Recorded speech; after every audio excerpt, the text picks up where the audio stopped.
Hey everyone, welcome to BRAP. It's July 2nd. And real quick programming note, by the way. We're actually going back to Wednesday nights. If you've been watching the show for quite some time, Wednesdays were the nights that we went live. So, and I did move it to Friday night, but due to some scheduling conflicts, going to be moving the show back to Wednesday night at 9 p.m. Eastern Standard Time. So just make a note of that programming note. But anyhow, welcome everyone to another episode of the Basement Radio Arcade Podcast, BRAP. And I'm trying to get my background working here, and it's just not. I have no idea what StreamYard has done.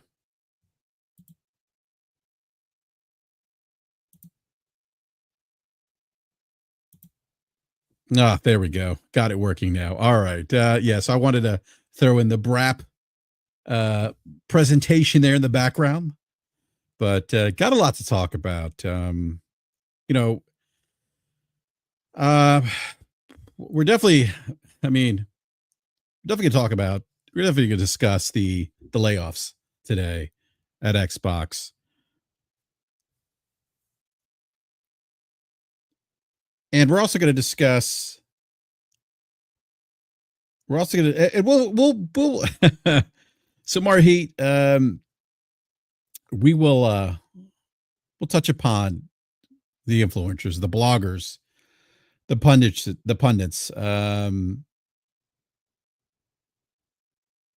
Yeah, I don't know about accountability per se, Mario, but I do think there's something to be said for not having honest dialogue.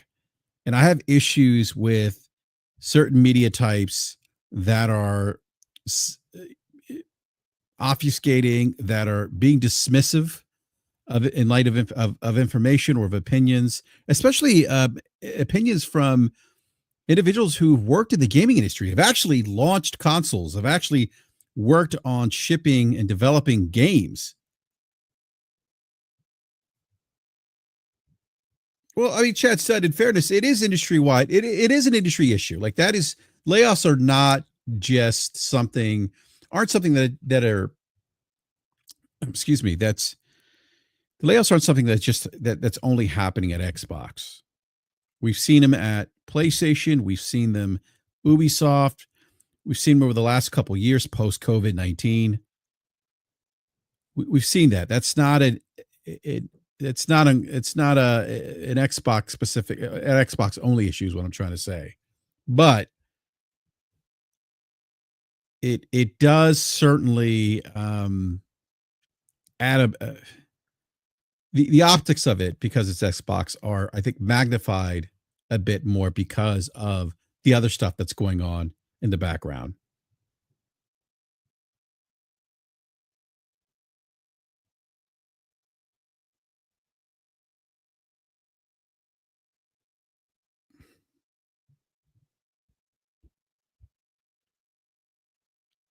Yeah, Mario Heat, I don't look, I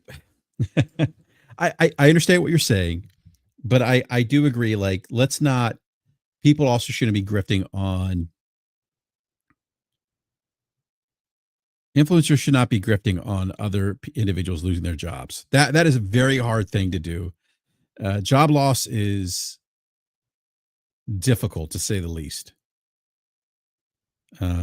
But look, we're going to get into that topic here in a bit. There's some other things I do want to discuss. Um, there's a YouTube video that came out that I'm going to discuss here. Laura Frier, who was formerly director of the Xbox Advanced Technology Group, and she was one of the founding members of the Xbox team that launched the original Xbox almost 25 years ago. By the way, it's going to be 25 years next year, which is crazy, because for those who don't know, I was an Xbox Live beta tester. Yes, this is true. I helped build Xbox Live. So so we'll talk about that as well. And I've just, I thought she had some very interesting things to say about the future of Xbox. And I certainly did appreciate her perspective because she worked at Xbox.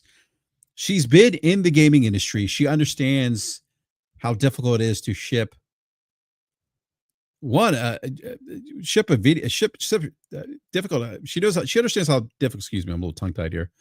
Um, I'm running on about 4 hours of sleep from last night because I was playing Death Stranding 2.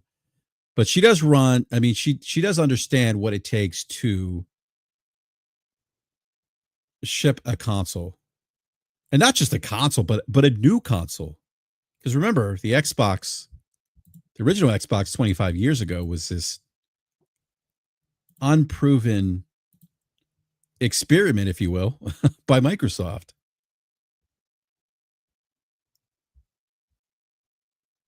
And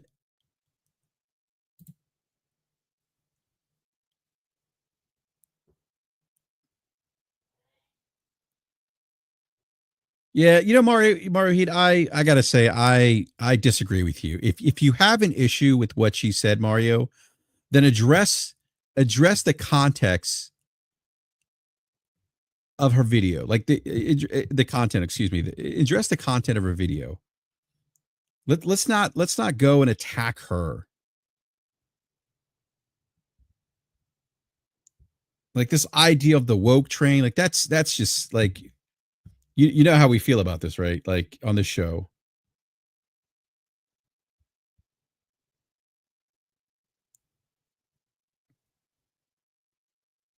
Yeah, I know Chat Stud, that's what I find very disingenuous. I don't typically like to call people out by name on the show, but I thought it was a little bit disappointed. I was disappointed in Jez Corden of Windows Central, his reaction to her video. Yeah, I did see that too, Shivan Suprasad. I did see Chris do that. I wasn't expecting to see that today, to see him lay into Jez and Cloberell as well. Um, but I did find Jez's response to Laura's video a bit just very disingenuous or disingenuous. Um,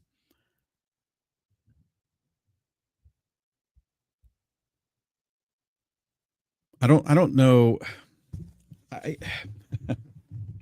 we talked about it on this show. Like there needs to be better conversation in the gaming space. Now I'm going to go on a rant. I wasn't planning on doing this right away. Um, Actually, give me a second here.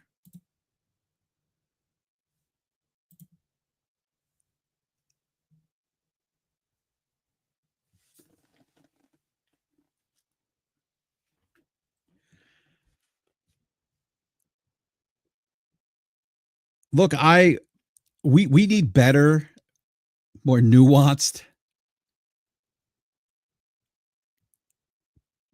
uh conversations in gaming. It is this stuff of attacking people because you don't like what they've said about your platform of choice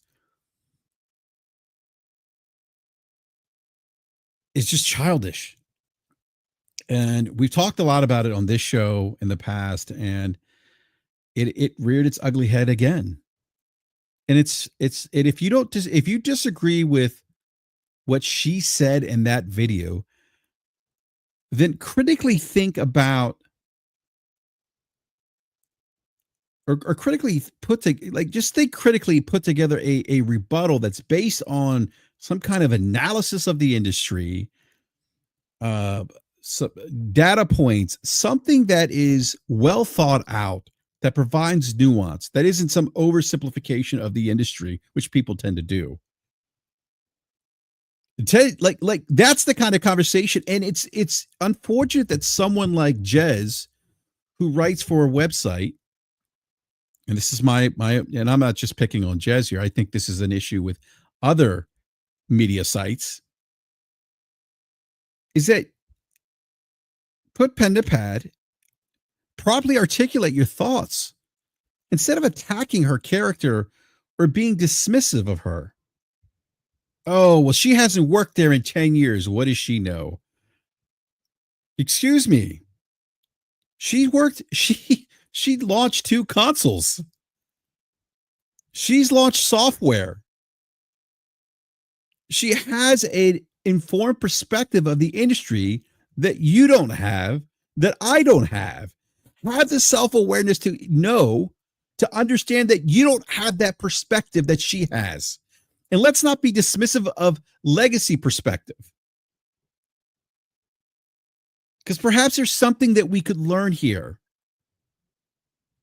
And just listening to what she is trying to tell us or what she's opining on based on her own experience.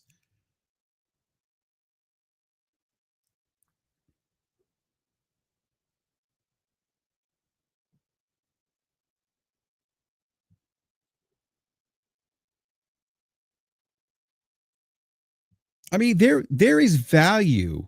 There's value in those legacy perspectives.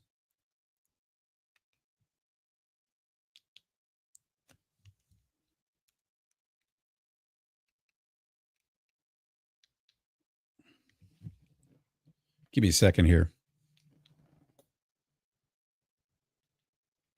I say give me a second because I know people are like, oh, BRAP goes silent. I feel like I lost the show. No, just give me a second here.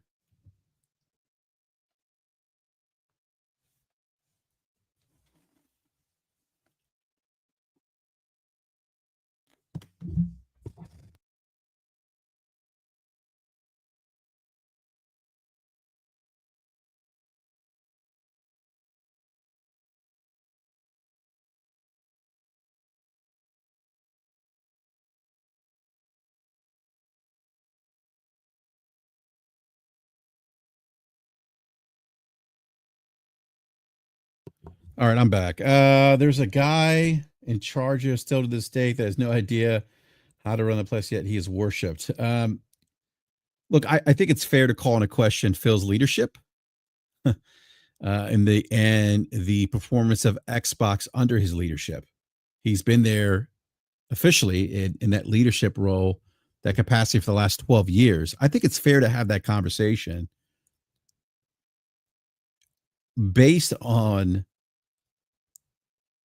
some of the challenges and the execution of the Xbox business. And that's not to say that they aren't prospering per se today. I mean, they are because of the acquisitions. But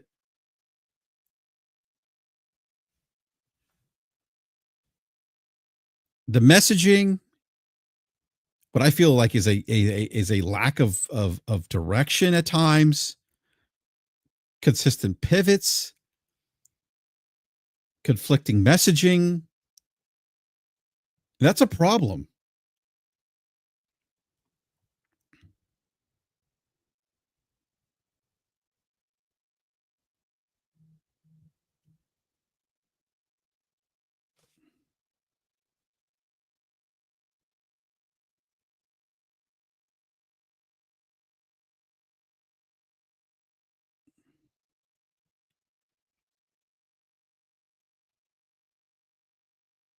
By the way, I forgot to mention, please hit that like button if you haven't done so already.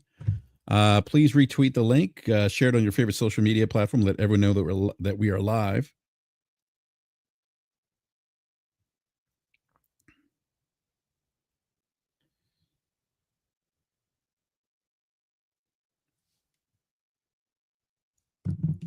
I think, it's interesting. I was thinking about this today. I was thinking about, let me grab Nib here. Nib, how are you, sir?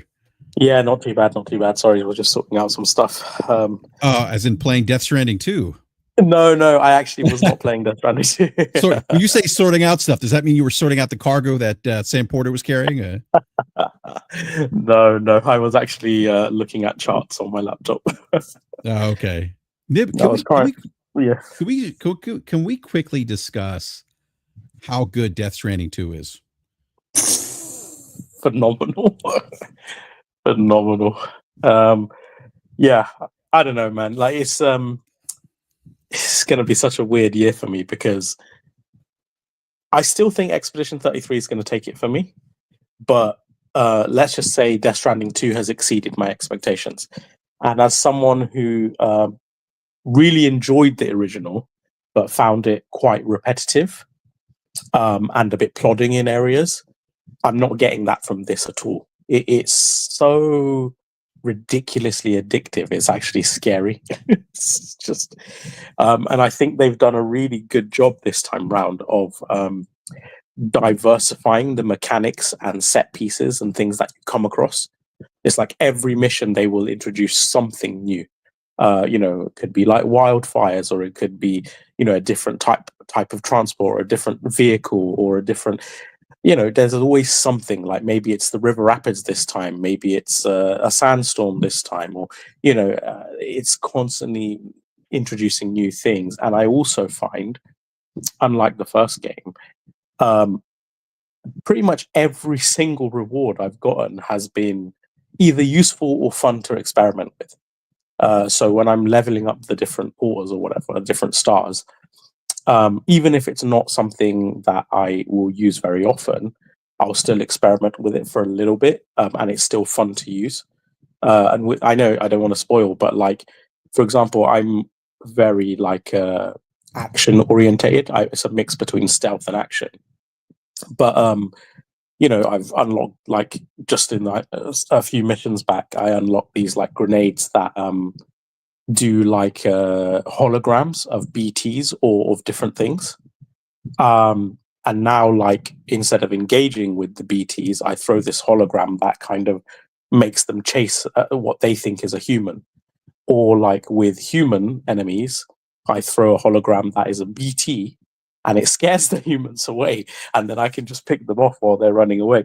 So it's just fun little things like that. Like there's just a constant influx, and I don't know how far you are in it. How far are you in it, BRAP? I am somewhere in Mexico. I forget now. Okay. I'm not too far in, but oh shit, you're still in Mexico. Whoops. Yeah. I thought you were further ahead. My bad. No, I'm not. And that's fine. I mean, like I've seen like some video clips of the different, like, I guess, biomes. So, and I thought that's kind of interesting that they did that, because I think outside of just being in the mountains and in traversing through snow, there wasn't that much variety in Death Stranding 1. This seems to there just seems to be more variety here. Yeah, it does. Yeah, like it's kind of like, I mean, I'm guessing you played Horizon Forbidden West. Yes. Like it's like jungles, deserts, mountains, canyons. Like it touches on all the best ones, basically. But what's really cool is because even though it's Mexico and Australia, it's kind of like a really downsized version. Yes. So it's like like it's a dramatically downsized. So the way it's kind of done is you could cross one side of Australia basically to the other, so you get all the biomes in between, but it's obviously not in real scale. No. So Death Stranding 1 was like that too, with exactly the US. Exactly. But the cool thing about that is, in a single sort of delivery or mission or whatever, you can have multiple different types of biomes. Like in the one I just did, I literally went from I started in the desert canyons, and then I went into a jungle, and then I went into these like kind of moody beach vibes, and then ended in like high up in the cliffs, and that was like one run. So it's really cool because you kind of have to strategize like what things you're going to take. And it's like, okay, I can take the big truck and I can haul more goods, but when I get to the mountainy areas, it's a bit too big to, so I either have to map out a local garage or facility where I can store it and swap vehicles, or switch to my like floater carrier or something, or I have to map an entirely different route where I can avoid all the mountains altogether, but it might take longer. But maybe that way, exactly. Or there's BTs and stuff. But it's cool. It's like there's a whole. I mean, obviously, it's similar to the first one. I still hate the BTs. Oh yeah, Not a fan. I don't know. I think they're super atmospheric and creepy. Like I just love Oh, when the whole sky turns blood red. oh my god! When like the dead come out of like the tar and they try to drag you Yeah, under, and yeah, no, I'm good, I'm good. yeah. But you know, this is the thing, right? I made this tweet on it about how like it is such a technical accomplishment, and I don't just mean like it looks pretty. It basically, it's the way it fuses technology with gameplay. And even like the tar stuff, right? Like, it doesn't matter what environment you're in. You could be in the sand, you could be in the desert, you could be you could be in the jungle, you could be in the mountains. Like the way when BTs do get to you, everything around you, the ground turns to like a river of tar. And I don't know, you know, it's so clever because like the way the tar uh perfectly realistically morphs to whatever ground and undulations there are in the ground, whatever materials and stuff, it really realistically maps all over it. And it's like I'm thinking, wow, like what system did they create? Because there must be some sort of automation. Like there's no way they're going to map individual textures for every different angle, so it must be some sort of thing that can algorithmically create the tar to map on any material and angle and any rock surface. It's just so impressive, and that's like one thing out of countless things. There's so many things like that. Like in one mission, it's an early mission as well in Australia. I'm riding around and there's like a giant lake in the middle, and I'm like, hold on a minute, that lake wasn't there before. But basically, like during the heavy rain, there was so much rain in this one part of time where a whole bloody lake formed in the middle of this thing, and there was all these river rapids and stuff. So it's like, even though on the route from there everything was dry and easy and I was just chilling on my trike, like I just zip around, on the way back I'm like, okay, I actually can't cross these things anymore because now there's rivers and waters and stuff in the way. But again, like you wouldn't know, looking at the landscape, that river rapids and lakes and stuff could form in these crevices. It's just a really intelligent design. And again, there's so many things like that. I just think they've done an astonishing job, like utilizing Decima. And I don't know how it does it, like without dropping a frame. Like it's crazy. It's craziness. Yeah, the Decima engine is a very impressive engine, to say the least. Yeah. With you, whether or not you like Horizon Forbidden West, it is just. I mean, the first test training was impressive. This one is impressive. Now I'm not as far as you, so I haven't experienced all those things, but I mean, just visually speaking, the game I think looks better than spectacular. The first. Yeah, no, it's a great looking game, and there's just something about Kojima and his games. I mean, he's like the only one where, this is early in the game, where you get back home with Lou. This is like the intro, right? And there's a level of like cinema in a lot of Kojima games, right? Like it's like even the introduction where you see like executive producer, the actors, things like you see Kojima's name, the different people involved in the game. You see, you meet, like you get reacquainted with oh my god, what's his name? Guillermo del Toro's character. Is it Dead Man? Yeah, Dead Man. Yeah. Yeah, and then you see Dead Man played by Guillermo del Toro, and like I don't know if anyone else could get away with that, like the way Kojima, like because like somebody might be like, why do we see this actor's name, the individual, real life individual, the name of the individual's actually playing this character, like, but to me it's like I don't know, it's so weird. I don't, it's like, it's Kojima, I accept it, and it's unique, and it's some kind of weird.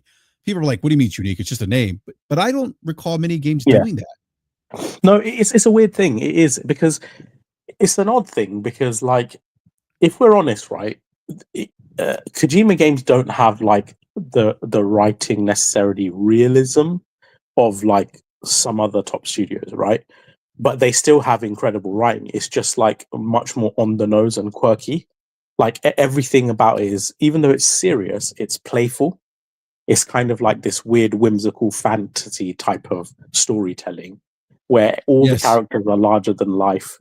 Everything is supposed to be bombastic and kind of a bit but man, animated. with elements of a psychological thriller. Mhm. I'm Exactly. Yeah. Death Stranding too, right? Yeah. Yeah. Like there's different Yeah. um genres of Yeah. video games and movies in this game, if that makes There sense. is. No, 100%, Yeah. 100% it does.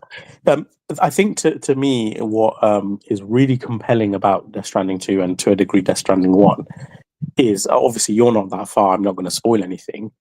But in terms of the story and the things that unfold, and obviously this was the case with Death Stranding 1 as well, but is you're constantly filled with a level of intrigue and wonder, like because Mhm. things are so bizarre and so it's like anything could be sort of thing. So okay, so what's the explanation for this, or what's going on here, or who is this character, or why do they look like that? And like I don't know, it's just and that kind of there's a kind of like a majesty to it. It's weird. Like it compels me to go forward for different reasons that I enjoy the story in other games. Um, it's just so out there. And yeah, it's awesome. Like I don't know, the last I don't know, like 10 hours, I've just had so many cool moments. And yeah, I just haven't been bored, which I'm very surprised about because I have probably 40 plus hours in the game, and genuinely, I don't think probably even for a few minutes I've been bored. Where by this time in any game there will have been some monotony and repetition, but I'm just not feeling that, which is great. It's a testament to how much is improved the pacing of the game because I didn't have that with Death Stranding 1. I did have quite a lot of lulls. But I don't know. Yeah, phenomenal game. What a phenomenal year. It's going to be a tough one. Game of the year this year. It's going to be Yeah. crazy. No, I think to your point about the pacing is much better. Death Stranding Yeah. 2. Actually, I tweeted that out. Yeah. That's the first thing that I immediately noticed was, oh, okay, like now they're not really waiting to build things No. up to get you to that No. point where you start encountering BTs, and it is I think there's probably a little more world building, story building in the Mhm. first one than this one Mhm. is a bit different. This one you do get if you didn't play the first one, you can get like a summary of Death Stranding 1, Mm. um but this one definitely, I think, this one isn't as slow in the It's beginning. not slow. No. Yeah. Yeah, and I think like even the different porters, like not entirely. Obviously, they are very similar, but they do have like quite different kind of styles in just not just where the base is, but who they are, their characters, and things like that. But yeah, it's been really interesting. Like I think because like each of the porters has like a speciality of rewards. Um, it's nice because like if you have a certain forte that you want to focus on, maybe you want to do like shotguns, or maybe you want assault rifles, or you want to focus on your exoskeleton or whatever. There's a certain porter that you can kind of do more missions for. So that's cool as well. Like it just allows that flexibility, and inadvertently that kind of helps because it's like, okay, I've been in this area for a while. This now I want to unlock this gear. Let me go to this biome and do missions for this guy for a bit, and it just helps like mix up the flow of things.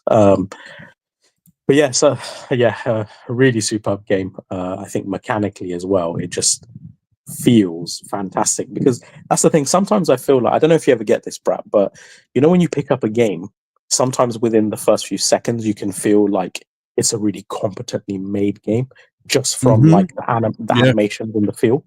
Yeah. Um, and I kind of had that like the very moment I took control of Sam, I was like, oh, there's a level of polish to this. The feedback Mhm. in the controller and the Oh, dual yeah. sense and stuff, and it's like everything you do has such a weight and a heft and like a tactility to it. And I'm like, God, Mhm. they must have play tested the shit out of this because every little thing just feels so damn good. Um, and like obviously, so the only thing maybe it's a bit too easy sometimes. I think I probably need to put it up to like expert, but I haven't done that yet because I'm just enjoying experimenting. Like you must have seen the clip of like the fireworks level. I don't know if you've seen it. Have you seen? I think I did see that. Like the gold color fireworks. Is that? Yeah, yeah, Yes, I did see that. Yeah. yeah. So I won't go into more detail, but like for example, fireworks. Okay, I wicked. saw Like, you. I saw you fighting somebody who makes pizza too, and I think people were upset that you put that out. Actually, I I didn't know. mind that you shared that clip. I'm like, oh, because you know what? I'm like, oh, like I can't wait to come across this character Yeah, I'm not as spoiler sensitive because as I could other only people, but imagine what the dialogue was like between that, like before that actually fight took place. That before that yeah, actual yeah, fight took place, I could only imagine what the dialogue was like. yeah. It's hilarious. But I Yeah. was gonna say with the fireworks thing, Mhm. like obviously like masses of particles, right? Which is amazing, which already looks amazing, especially if you have a high quality HDR OLED. Like that shit was injected into my eyeballs. Like it's Mhm. insane how impressive that was in person. I genuinely have never experienced anything like it because you know, obviously like we don't HDR like there's seldom examples where HDR can really show off what it's capable of. You know, you might get like the sun in a cloud or something, or maybe someone lights a cigarette and the butt of their cigarette, like, but you know, they're like kind of infrequent examples. Whereas this is like, here you go, here's thousands of particles in a dark environment. And it's like your OLED is just like, whoa, like, you know, like it's just, and your eyeballs are like, fuck it out, like, you know, just like so bright, all these particles everywhere. It just looks and feels insane. But what makes it more cool is obviously I'm guessing you've fought some bandits and stuff. I did. Yeah. Yeah, but you know, like when they spot you or when you kill them, there's like a slow motion effect. Yes. Yeah.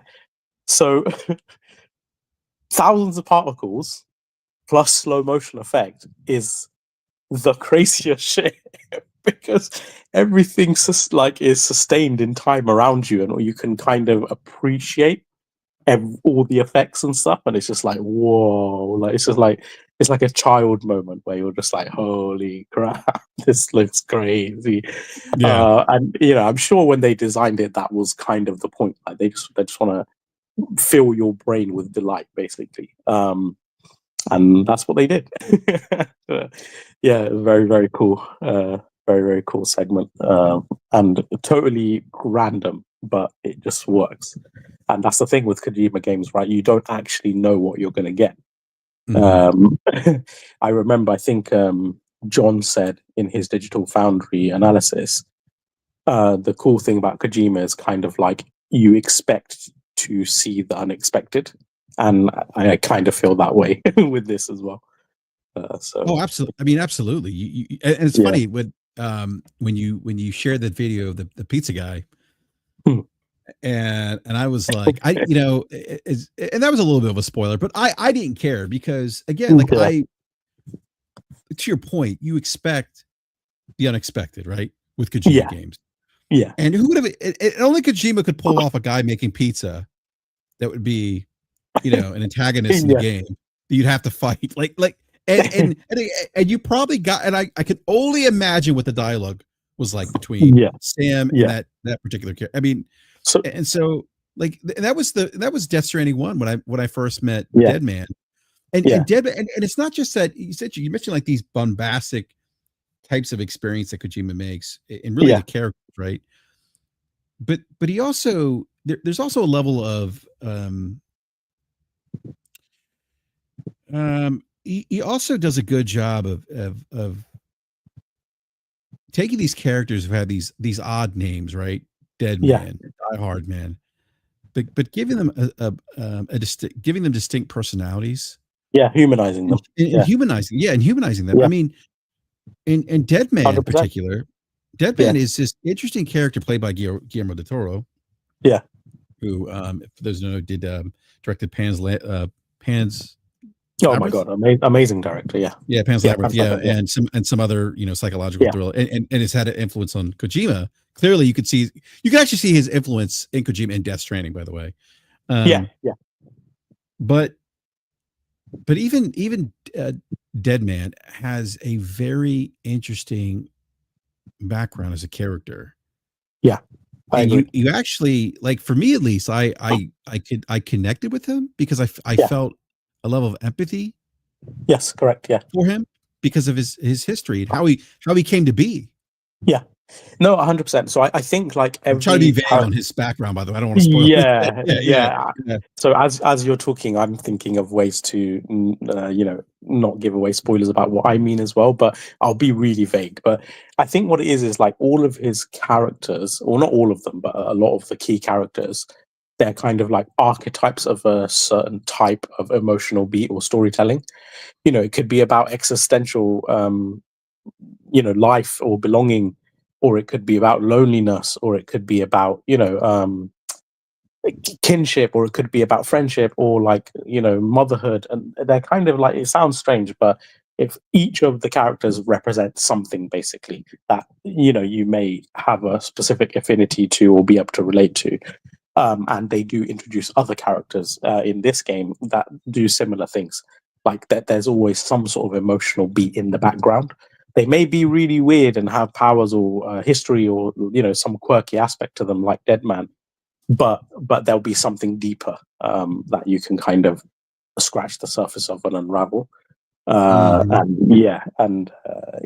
that's why they are humanized, because irrespective of like the fantasy or the bombastic kind of aspects to them, especially the fictional aspects to them, the actual things that they're dealing with can resonate with ordinary people, right?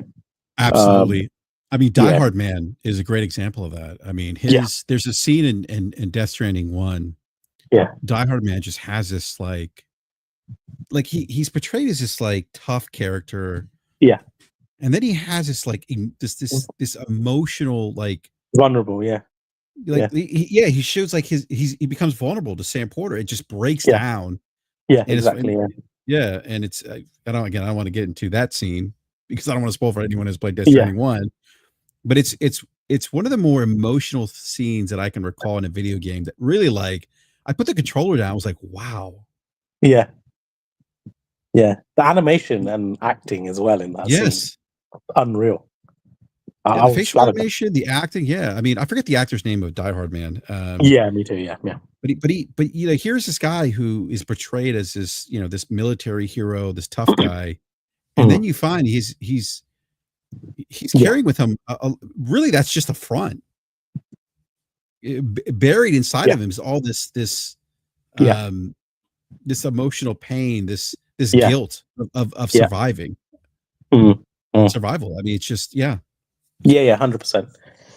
Yeah, so like this is the thing, like, because I will say, like, PlayStation took its sweet time this year with an exclusive. Um, but the first one they've dropped is like an absolute banger. It's got that like, because kind of PlayStation is synonymous. Obviously, not all of them, but the vast majority of their tentpole titles do just have a certain kind of aura and quality to them, right? And this is absolutely that. This is that like high production cinematic, but still really gameplay systems heavy. In fact, it's super gameplay heavy. But it has that kind of like associated flavor that you put with PlayStation, like state of the art, kind of cutting edge and story focused, etc.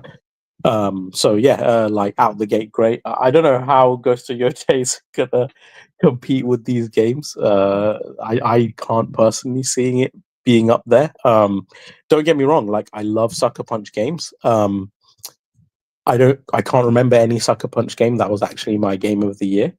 And I think the only thing with Sucker Punch is they still have some of that. I don't know if you agree or disagree, but they still have some of that kind of like open world repetitive element, where they'll recycle certain aspects like over and over. Follow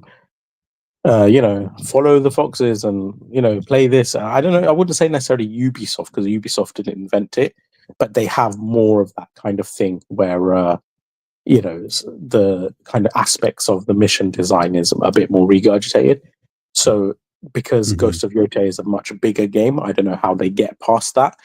Playing something like Death Stranding 2, I can see like probably a huge amount of care was put into ensuring that despite the game being so big, there's constantly new new tools, equipment, gameplay scenarios, characters. There's just like a constant flow of really unique stuff. Even even the bandit camps, they're not that frequent, but when you do take them on, even they will have something a bit different. Maybe this time they have a machine turret gun and more vehicles, or there'll be like a river running through the camp, and just something. So yeah, that's really cool. Or it will be your own tools. So yeah, I'm curious to see how Ghosts of Yote fares in that regard, and whether Sucker Punch can finally kind of excel into that upper echelon tier of design, and two, whether Death Stranding can keep up the pace and the diversity and kind of draw that it has for me now after like 40 plus hours, because so far it's done a stellar job. I don't know how long the game is, but yeah. So I'm actually playing my second playthrough of Claire Obscure Expedition 33.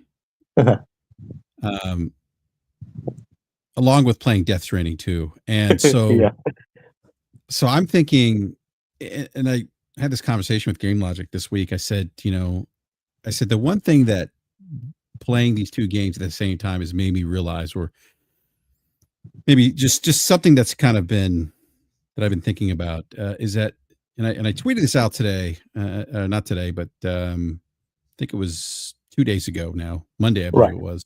Right. And I said, the artistic range in gaming is not discussed nor celebrated enough. For me, Expedition 33 and Death Stranding 2 speak to this very thing. I think we had you on last time. We're talking about just the artistic range in games between AAA 100%. Developers, indie developers. 100%. Different games, right? In their design, genre. I mean, it is, but these games are special. They are, and we're so yeah. We it's weird because again, there's this kind of juxtaposition, because on the one hand I gotta say, most of the time they're from a particular camp, not being bad, but I'm just being honest, right? But people are complaining that AAA gaming, there's not enough diversity and things are too samey, and they always talk to as if the sports games and the Call of Duties are all that embellic of AAA, and I'm or even not AAA but AA as well. It's have you seen this year? Have you been playing the games? I'm playing Kingdom Come Deliverance 2. I am literally role-playing as a, man at arms about to be a knight, and there is no other more realistic depiction of that world and of everything that goes into it. The heraldry, the class systems, the every aspect politically, and in terms of jobs and tools and all of it. It does amazingly to a degree that's never been done in gaming. And then Claire Obscure, yes, RPG, it throws together different ideas and executes it in a way that, in my opinion, is unique, at least the execution of it, and has a wholly creative storyline, totally out there. I don't want to spoil, but paintresses and this and fictional and what's the real, what's not. It's just crazy. And then Death Stranding too as well, that's a crazy ass story as well. And what's the gameplay in that? What, you're a kind of delivery strategy simulator mixed with Metal Gear? Again, it's really unique and quite innovative in the AAA space. With superpowers, I might add. yeah. I mean, you're a porter with superpowers. I mean, think about that for just a second. You have supernatural abilities. Supernatural abilities, and it's kind of a world sim, I guess, because at the same time, you and everyone, the community you're playing with, help build the world you inhabit together. That's you're literally point. You're literally building the roads and exactly. And the lookout points and exactly and the shelters. Yeah, absolutely. Yeah, because the world before my eyes, just like in Death Stranding 1, but even to a more extreme degree, is literally changing before my eyes. you know, things that were impossibly difficult now are paved with roads and futuristic looking structures, and you know, and it's just like, it's crazy. Like the world is evolving and adapting, and it's kind of like a civilization type thing as well, but it's not. Like it's a really unusual mix of mechanics and gameplay that again is unlike anything in gaming. And you can point to like shared, like, because people will be like, oh no, this has been done before. Okay, give me an example. They'll be like, oh, the shared stuff in say the Soulsborne games. But Yeah. with respect, like, you know, sharing a few items or fighting with someone is not the same as building an entire damn city with them, or like paving roads and shelters and all these, you know, there's levels to these things. Leaving ladders, but leaving ladders behind or ropes to Yeah, climb. I mean, like I literally, yeah. it's funny you mentioned it because I actually found I did that yesterday, last night. I was climbing up, I was scaling the side of a mountain, Hmm. and I started leaving ropes down. Yeah. Like, you know, and because I wanted someone to No. have that, you know, a better experience, Yeah. make it easier for them to do that. Yeah, 100%. So like exactly that. Like I remember, so basically there was one mission where like, and I guess they did it intentionally, they left these like porter cases that you have to deliver, but really high up in this kind of mountain area, but it's like constantly rains in that area. And you can't, it's slippery, you're trying to get up, you run out of stamina, and I'm like, oh, for God's sake. Like, basically, the only way to really sensibly get these packages is not to start from the bottom, but is when you're already at the top. So I was like, I'll come back to this when I'm higher up instead of starting from the bottom while it's raining. So you know, you know, it was frustrating, but it was really fun still trying to do it. And I just realized like it wasn't, you know, it wasn't really worth it right now. I didn't have the gear and the utilities. Hmm. But then later on, I remembered, oh yeah, like I remember there's packages up here that I needed to get. So this time I brought some like climbing anchors, and from the top of the mountain I scaled all the way down. I think it took like two or three climbing anchors, and it's like right in the middle of this mountain, so it's a real pain in the ass to get to. But it must have, you know, I guess a lot of people had the same predicament, because those particular anchors got me so many likes.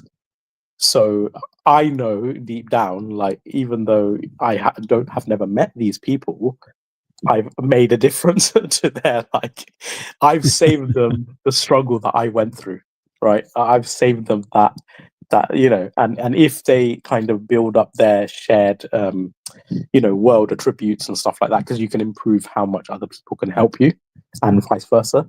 And if they've Yeah. done all that, they're going to get more of that kind of benefit. Mm-hmm. And you know, and what a great benefit. Like, you know, you need this item, you don't have the tools with you, it's raining, it's slippery, it's muddy, but yo, this amazing dude has just done the climbing ropes for me, so I can Yeah. just climb up. And I've had a few instances like that where like I was jumping around. I was just like, I made a tweet about it. It's like mushroom pillar type things. They're like really high. So imagine like these rocky pillars, but they have like mushroom tops. And initially I was like, okay, there's a few items I need to get up there. I don't want to use like ladders, because how many ladders am I going to use? Like, there's so many mushroom tops. So I was like, the other alternative is I unlock the exoskeleton and I can just Mario hop around them, because in the exoskeleton you can run further, jump further. You can even double jump, so you can do like a super high jump. I don't know if you've done that yet. But anyway, so I get the exoskeleton and I'm jumping around like Mario, and it works a treat, right? I'm like, awesome, like it did the job. I get all my items, but then one of the platforms that I jumped down to, unfortunately, the last one with the item, it's like too low for me to jump back up and too far for me to go on any of the other mushroom back again. So I was like, oh, damn, I'm in a bit of a sticky situation here, because I'm actually stuck. If I drop down, all my packages are going to get damaged and stuff. But lo and behold, someone had already put a ladder there, and I didn't have any ladders on me. So I gave the guy like loads of likes, and he basically saved my ass. he did an extended ladder all the way to the bottom, so that was awesome. So that was really cool. Yeah. Just, Yeah. but there's a lot of things like that. Like people save your ass. Yeah, no, absolutely. Absolutely. Let me grab some super chats here before we move on here, Nib. Street Shadow with the $5 super chat. Thank you for that. Street Shadow says, still on maybe an hour to Death Stranding 2, but this game has proven to me that the Decima engine is the best on the market. Gorilla Sony could monetize it. Thank you for that super chat. Great super chat, by Decima's, yeah, Decima's a great engine. Someone else put something, not a super chat. Did you guys see what the leaker Sneaker SO said? He's the guy who leaked Xbox multi-platform push months ago, or months before it came out. He just dropped a whole bunch of tea on NeoGAF. No, I haven't seen anything from him, anything new from him at least. Anthony, maybe you could write some of it out. Just copy and paste some of it. Yeah. I was gonna say, Anthony, if you want to copy and paste some of that, we can share it to the viewers on the show. Just be interested to see what they're saying. So, you know the super chat about Decima. I'm super curious about this because Decima is actually on Xbox, weirdly enough, because of Death Stranding, right? Number one. Yeah. And like me personally, I think like the probably Decima's probably the best engine there is, and I would say like the top three are like Decima, Rockstar's engine, and Naughty Dog's engine. Like they're my top three.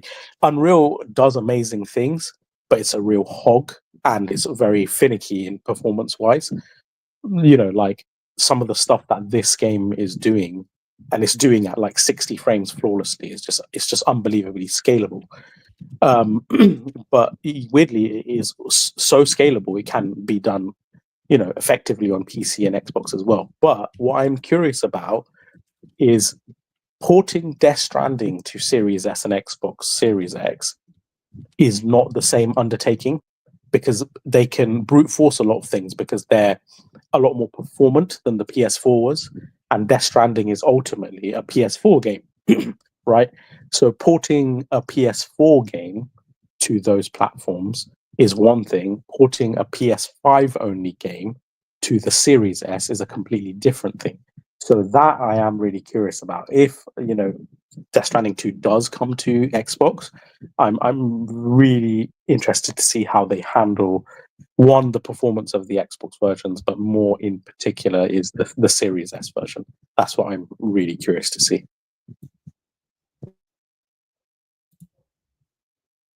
All right, let's Nib, I do want to move on to another topic here. Let me pull up this give me a second here.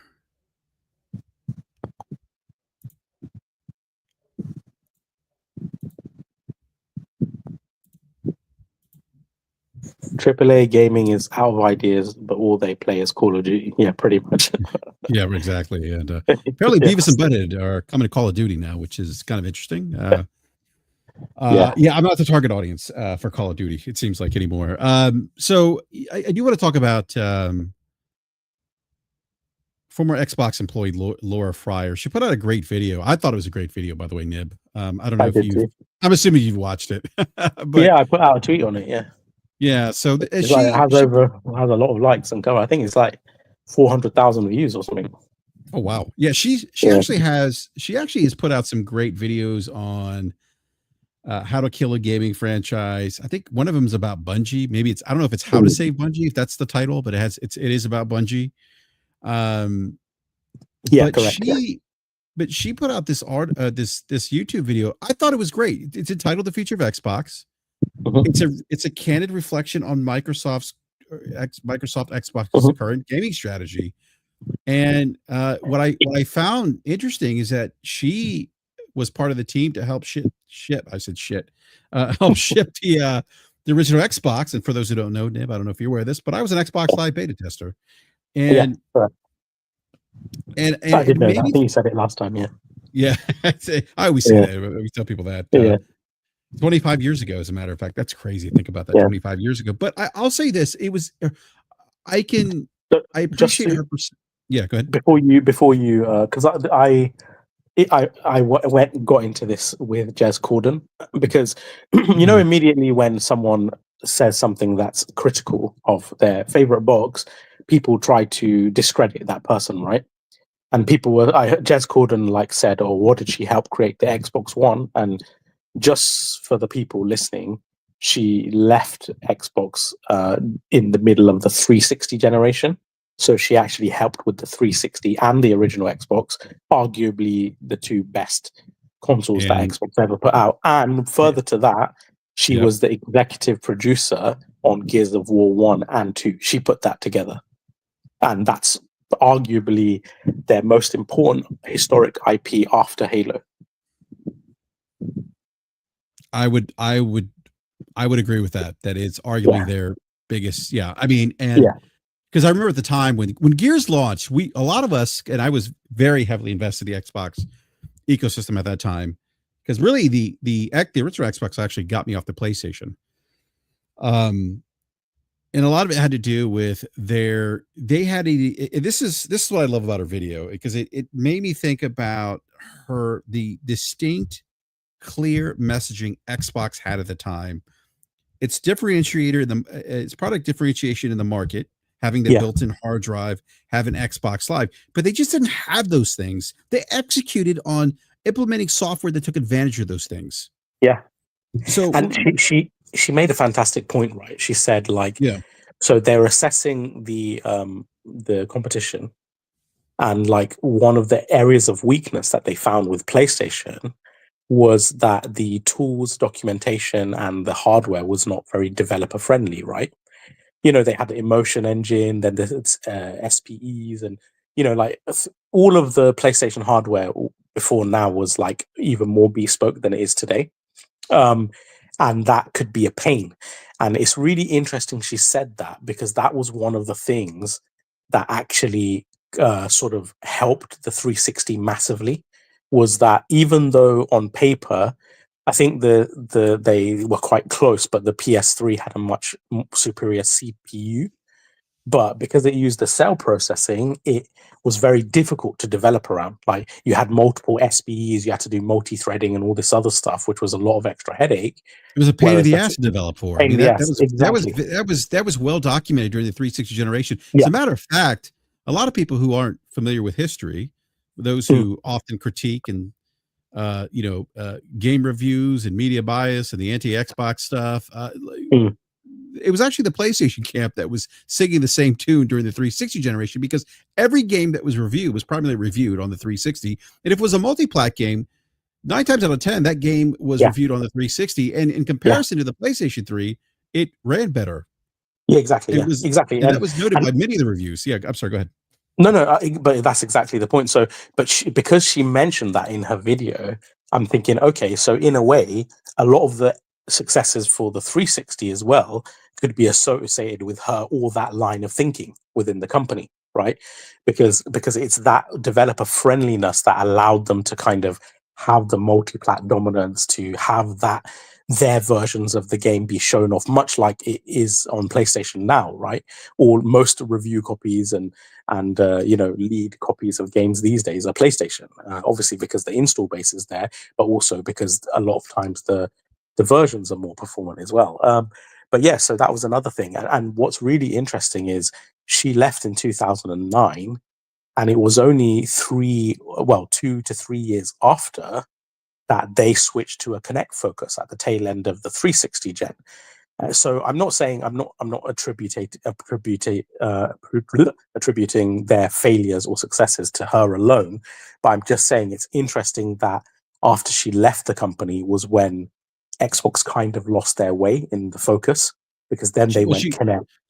She talked about the change of leadership after Peter Moore left, and how that was kind of the start of the unraveling of Xbox, I agree. Meritocracy to, I forget what she said,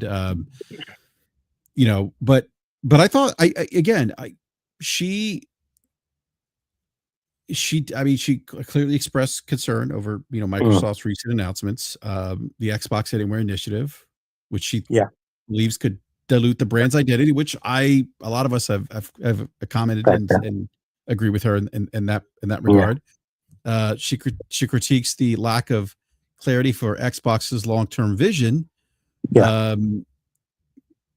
which I don't disagree with. I mean, Microsoft has had a messaging issue for some time. For some People time, get yeah. upset. People get upset when we say this, Nib, but I mean, just go back as recently as the business meeting. 4 games, don't get Yeah. used to it. To now, it's Well, more than 4 games, let and me. they knew that, by the way. They knew it was more than 4 before. Oh, of course, yeah. Yeah, There was. yeah, We know now from documentation that yeah. there were already games that were in porting development, like Lucid Games, based on the LinkedIn excerpt from one of their developers. When he said that, it was already being ported to PS5, Sea of Thieves. So we know, behind the scenes there was more games already coming. I will say as well, to the point, like, I'm just going to be candid with it. Sorry, I meant Lucid Games because it took 1 year and 3 months. So if we're working to a similar scale of time, then other games would have been porting as well at the same time. But yeah, I was going to say, being candid about what she said, I've seen so many, like, sort of in the Xbox camp, say she kind of just listed like PlayStation fanboy talking points. And that was really poignant because, and I had this discussion with someone, and they're like, like an Xbox aligned person. And I said, what you don't realize, but what you're actually admitting is that the points that you think are just PlayStation fanboy points were actually always credible. Were actually always credible points. It's just you don't like what is being said, but they always had validity and data and sort of analysis or whatever behind them. Like all the things we say about them losing identity or pivoting or strategies not working out. The difference is one side will be like Game Pass is going to be the future, or this is going to be amazing, and this is the Series S is being cheaper is going to totally allow them to dominate the market share. Like that is what I call like kind of wishful thinking and hopium. It's not actually based on anything but conjecture and hope, right? Whereas, But Nib, and I don't mean to interject here, but yeah, actually I do. but yeah, I'll say this. Part of the issue too with that, with a lot of that dialogue, is that it also comes from media types that solely cover Xbox, yeah, and the Xbox influencers, where they overstate the importance, or they overstate um, the introduction of something new by Xbox. yeah. To your Every point, time, yeah, Game Pass, and instead of just talking about the potential benefits to the consumer of Game mhm, Pass, they just can't yeah, let's have a conversation about that, because I think that's a great conversation to have. That, hey, here's this unique service that we don't have on at the time it was introduced, that mhm, we don't have any on any other platform. That could be a great differentiator in the market for Xbox. And let's yeah, talk about what that means for gamers, yeah, like what kind of games we're going to get, what kind of people would be attracted to this type of service. But they don't do that. They say, "Oh, you know what? We got Sony. We got them now. It's game yeah, over." Like, and then yeah. It and is. then It's weird because I feel like this. Like, for example, I'll give you one example, right? Of, let's just say, data or evidence based conversation versus just wishful thinking. So a big thing was made of backwards compatibility on Xbox, right? And I would say the reason they pushed so hard into that was because at the time they had a really poor cadence of games. So they had to kind of fill the gaps, right? You have to satiate their audience with something, because at the time their delivery of games was really slow and the quality was not up to par with the competition, right? So there was more of a focus on backwards compatibility. And people fluffed it up so much. And I'm like, look, it's amazing. If you really get reward from backwards compatibility, amazing. I'm happy for you. But if you look at the actual market, when products from Nintendo and PlayStation did not have backwards compatibility with their previous iteration of hardware, they still were super successful. And the market keeps showing us that they actually do not prioritize backwards compatibility that much. And in fact, Microsoft's own documentation on that came out to say that it was something silly like 8% or something were using backwards compatibility. And it's like, so what you're really describing is something niche, and maybe to you subjectively is important, or you're blustering it up because for console wars or whatever. But the reality is that is not going to be a differentiating point that sets the Xbox apart to mass consumers against PlayStation or Nintendo. And it's these kind of points. It's like, you can be super hype about that, but the data is showing that it's not going to make much difference. The data shows that Game Pass growth has stagnated the last 3 years. The data shows that Xbox Play Anywhere since 2016 has basically done nothing for Xbox. And now we're led to believe that implementing it in this new handheld is suddenly going to be the game changer. Like, this is what I mean by it's contradictory to the actual evidence and data that we have. And it's more just wishful thinking. And I wish they could exercise a bit more critical thinking and logic when they put their arguments or ideas forward, instead of everything Xbox does is just going to be the greatest. And it's like, okay, well, why do you feel that way? Let me hear some of the actual, like, the facts or ideas, or what the education that went into that opinion. Is an informed one or is an uninformed one? And that's where they come.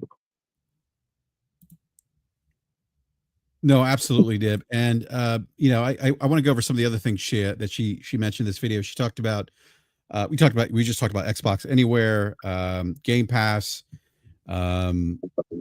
She believes that's more of a marketing tactic than a substantial plan. She has concerns about the ROG Ally. She's kind of puzzled by the decision release of the Xbox ROG Ally. Be it that it's a handheld device built on Windows. It doesn't play native Xbox console games. There's that video of, God bless him, Destin Legary. I know, hilarious. Where I mean, Jesus, Destin. I mean,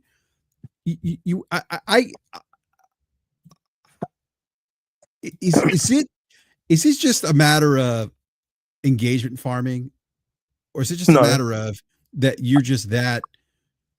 I think what it is. I don't want to say. I hate to. I don't want to say the word dumb, but are you just that aloof?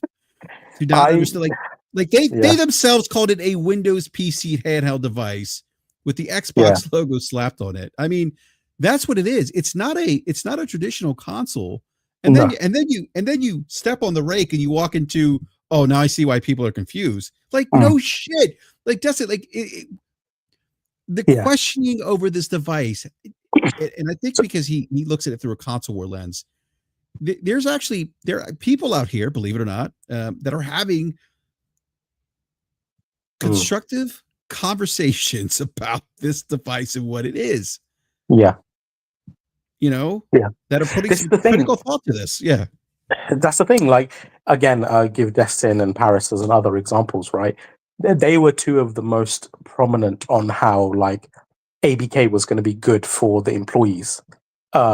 And better for job security and stuff, right? Well, them and the cohort of people. And it's like, a lot of us, many of us who heard that, and if you've never been through a merger acquisition, I've been through a couple. Yeah. And I think you, Falky, Game Logic, a lot of us were saying, guys, wait a minute, be careful, because often, as a result of an M&A, there does tend to be layoffs because of duplication of efforts, jobs, roles, the need to reduce overhead. I mean, those are real things. Those happen all the time. Yeah.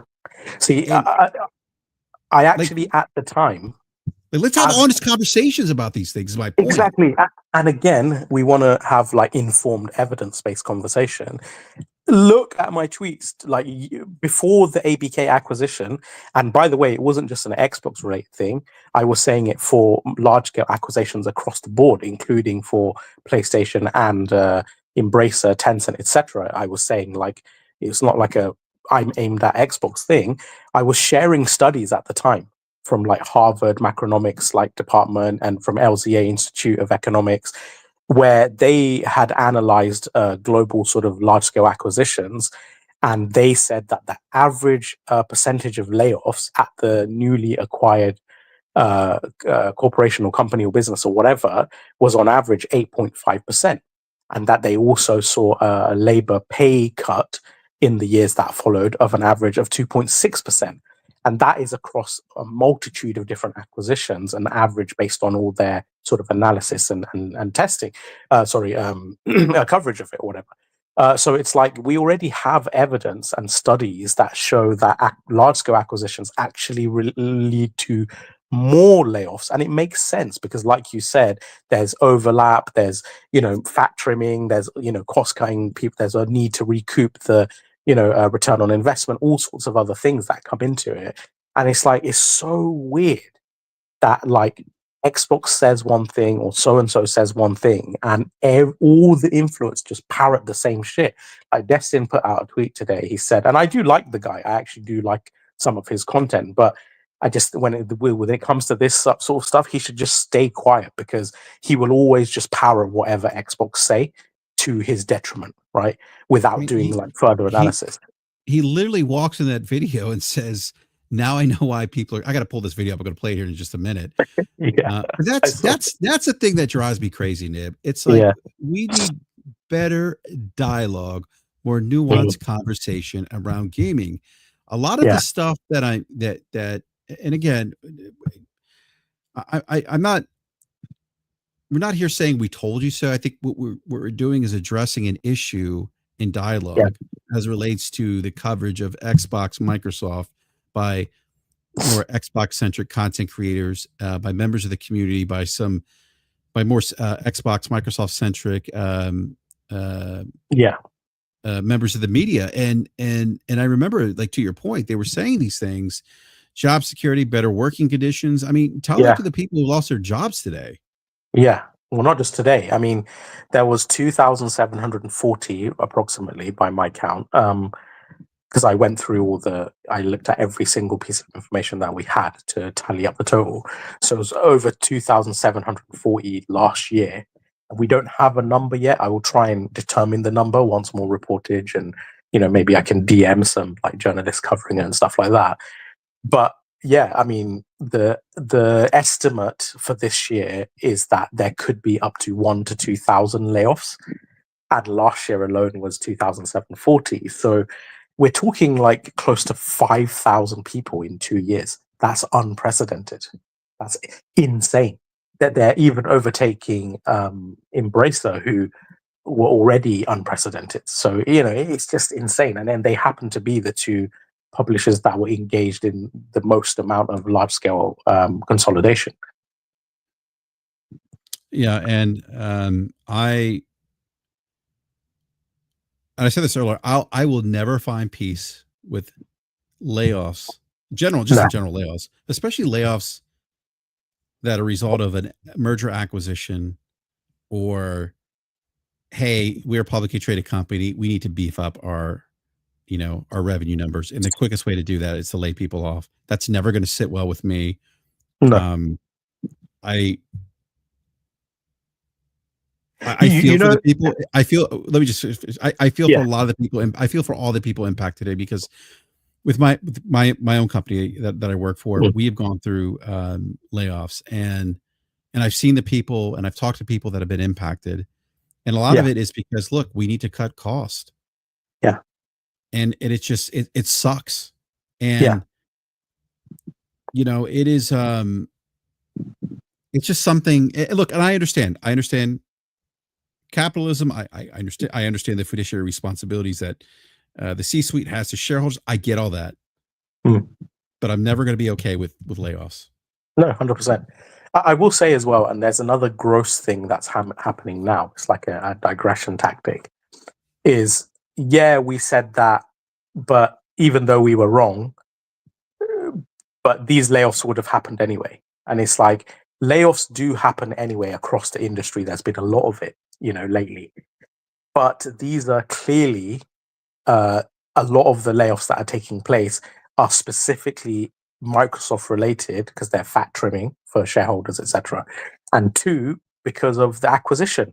Xbox literally themselves, Phil Spencer said in his statement about the first round of layoffs, which was 1,900 people and 8 to 9% of ABK, which, funnily enough, happened to be the exact percentage that study said. The study said on average is 8.5%. They happen to fall exactly in that number, which is quite ironic. But Phil Spencer literally put out a statement saying one of the key reasons for the layoffs was, and I quote, overlap. And I said this before, overlap is when a role or expertise or whatever exists in ABK that is already covered by Xbox or vice versa. And you get a lot of that, not just in development and tools and stuff and testing, but also in marketing and other fields, right? And publishing and things like that. So overlap layoffs do not happen except in the case of acquisitions, especially large scale acquisitions. So even the people who already had egg on their face and have essentially pushed a propaganda point and a falsehood are still doubling down. And now they're saying, oh, they would have happened anyway. Even though if you look at the history of ABK, they haven't had layoffs even approaching anything close to this level. So it's just more craziness. It's just, I don't know, like there's this constant shifting of and excuse making and mental gymnastics. I don't know. It's almost depressing because like there's a human cost to these things, but people will just still console war. And they say when you hold people accountable, it's console warring, but it's not. It's called accountability. Like there's a certain expectation of credibility and, you know, you know, but we just don't have that right now. And I just think a lot of journalism is in the pit right now. Don't get me wrong. There's a lot of quality. Yeah. There's a lot of quality journalists as well. Because I know, like, you know, Jason Schreier, I feel like everyone hates him, which is really funny. PlayStation fans hate him. Xbox fans hate him. And he's like, Xbox fans say he's a PlayStation fanboy, but PlayStation fanboys say he's an Xbox fanboy because, you know, he covered all the like crunch stuff with Naughty Dog and, you know, and he's done exposés on like Bungie and things like that. By the way, speaking of Naughty Dog, big news coming out of Naughty Dog. Neil Druckmann's actually stepping away from the creative process. The television show The Last of Us, a focus on games, video games. Yeah. All right, I'm secretly, by the way, watching professional wrestling on the side while we podcast because I'm a huge professional wrestling fan, and so yeah. I'm sorry. Go ahead.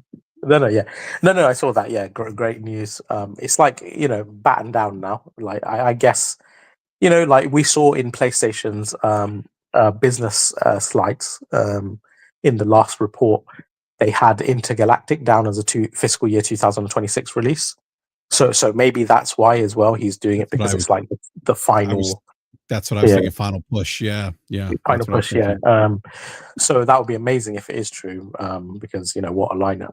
But yeah, going back to the point that Laura made, I guess what I'm trying to say is that it's not that people were fanboys for making the same points that she made. It's that it was the fanboys that automatically rejected them.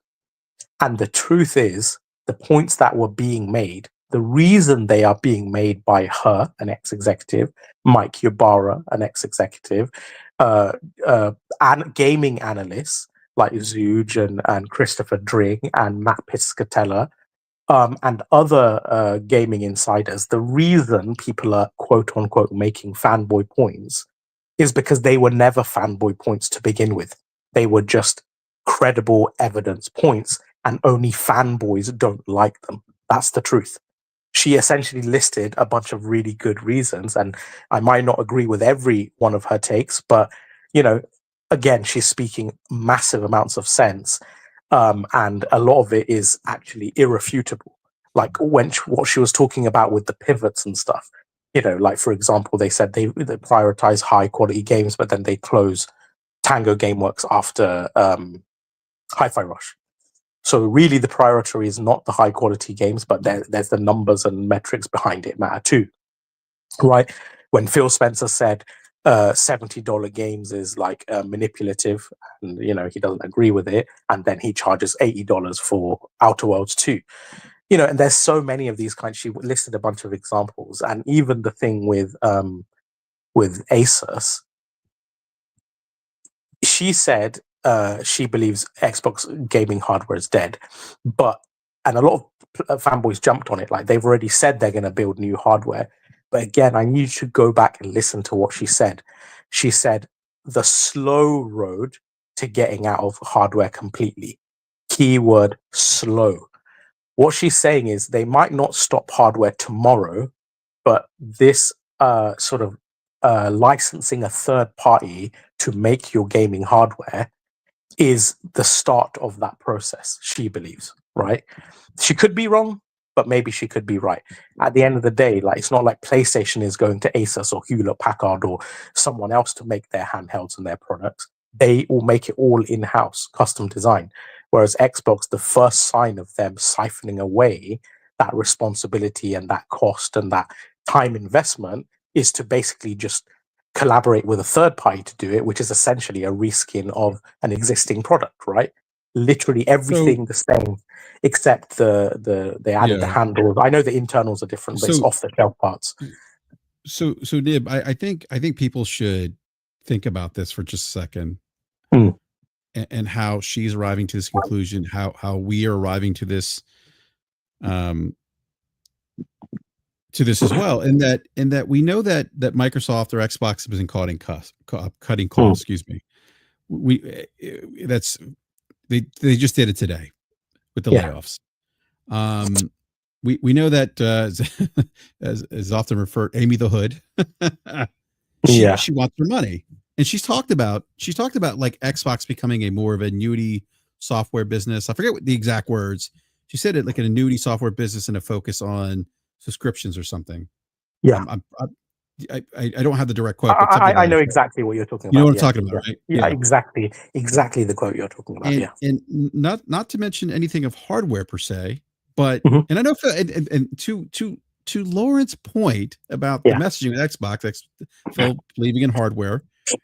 I don't disagree with. I agree the sense I do. I don't think, to your point, that they're exiting the hardware space today. I do think that this partnership with Asus, right, laying the groundwork for the future, and just giving us a taste of what's going to happen, because that is less money you have to R&D for new hardware. So this is it, right? What she's doing, and what I've noticed a lot of influencers and that particular fandom are incapable of, is reading between the lines, right? I was literally having arguments and debates with Oh No, It's Alex and Gaz, right, about the whole ABK thing. Sorry, about games coming to you can't debate someone who wears a banana suit, but go ahead. No, but these guys were arguing with me and debating with me. They were saying Tim Stewart and Satya Nadella, they only meant ABK games. I'm like, what part of the English language, right, about what they said drew you to that conclusion? Because they literally said with Activision and Microsoft games, and they said first party experiences. In no part of that did they say Activision games or Activision experiences. First party meaning covers the whole gamut, right? So it's like, where did you draw from those words that they're only talking about ABK, especially when they literally said Activision and Xbox games, which me personally leads me to believe that it's they're talking about wider. And remember, Tim Stewart also said, you will see from us a bit of a change in strategy going forward, where Nintendo and PlayStation, who were once thought of as competitors, that will change going forward. And it's like, if they were just talking about the status quo of sort of Call of Duty, why would that be a change in strategy? As again, exercise logic and think just the language, right? How would doing the same thing that has already been done be a change in strategy? So all these things, it's like, I don't know, they're not reading between the lines. And again, Laura, between the hardware, between Asus doing the handheld, between Lisa Su from sort of AMD saying, again, this, we don't know what this means yet, but she said, going forward, we are going beyond designing custom chips for Xbox to doing a range of gaming optimized chips, right? What does beyond customized chips mean? Does that mean you're going to do more than customized chips? Does it mean you're going to stop doing customized chips for Xbox and focus on different types of chips? Does it mean just the console is, it's very open-ended, but going beyond it could also mean that they're not doing the same sort of customized hardware that they used to do in the past. We have to wait and see. So between that, the Asus stuff, what you mentioned about the comments from Amy Hood, which was very much focused purely on the software and services side with no mention at all of hardware. So if you were to read between the lines, it certainly seems like they are signaling that they're not really interested in hardware in the same way. I know that they've announced future hardware. We're talking about long term here, not the immediate. And it certainly seems like they could be slowly transitioning away from it. Maybe they don't. Maybe they do keep pushing with the hardware, but I feel like we'll know more once we see the hardware for the next gen console and what it actually compromises of and what type of hybrid it is. Is it just going to be a PC? Is it, they still going to do a console based console? Is it going to have customized APU the way the Series X and the PS5 has? Like, we'll know more once they announce the next line of hardware. Yeah, no, absolutely. I'm trying to think what else did she say? Or she also said, let's see. I took some notes down. She thinks that she believes the plans to drive everyone to Game Pass, leveraging older successful titles, outsourcing work. She questions a long-term plan for new hits. They'll make people care about Xbox. She even said, why would I want to buy the ROG Ally Xbox? Like, is it going to have a title that's going to compel people to pick up the platform? I think that's a great question. I do think the ROG Ally is for a specific consumer, which I think I probably talked about last week. I don't want to get to that again. I'm not one of those individuals say that. I'm never one to say who asked for this, or that no one will buy this, because someone will. It's for it's for a specific consumer, a PC consumer who wants to access their content on the fly, wherever they are, on the go, mobile, so but the one thing I do want to address here, kind of go back to the media coverage here of her video. What really bothered me was, and I'm going to pick on Jez Cordy here, Windows Central. He said Microsoft just literally announced new Xbox hardware for someone who hasn't been there for over a decade, saying they're not going to make hardware. What I don't like somehow, like, Jez, you're not dismissing her point by personally attacking her and saying that, well, she hasn't been there over a decade. She's launched 2 consoles. She was there from the get-go, has actually worked in the industry, worked in shipping hardware, worked in shipping software. I would imagine that she probably has a little more insight and expertise than you do. Well, this is the thing. What you notice, and it happens with me all the time, and I've seen people do it with you actually as well. I've defended you a few times on this, is they will always attack the message instead of being able to debate or rebuke the message. Yes, it's always exactly. the messengers they go after. It's just an ad hominem attack. It's like when you don't have a credible rebuttal, the only thing you can fall back on is to try and discredit the person, right? Yeah, and if you don't have a credible rebuttal, you can't think critically. You should reply. Yeah, you shouldn't do it. Attacking someone, right?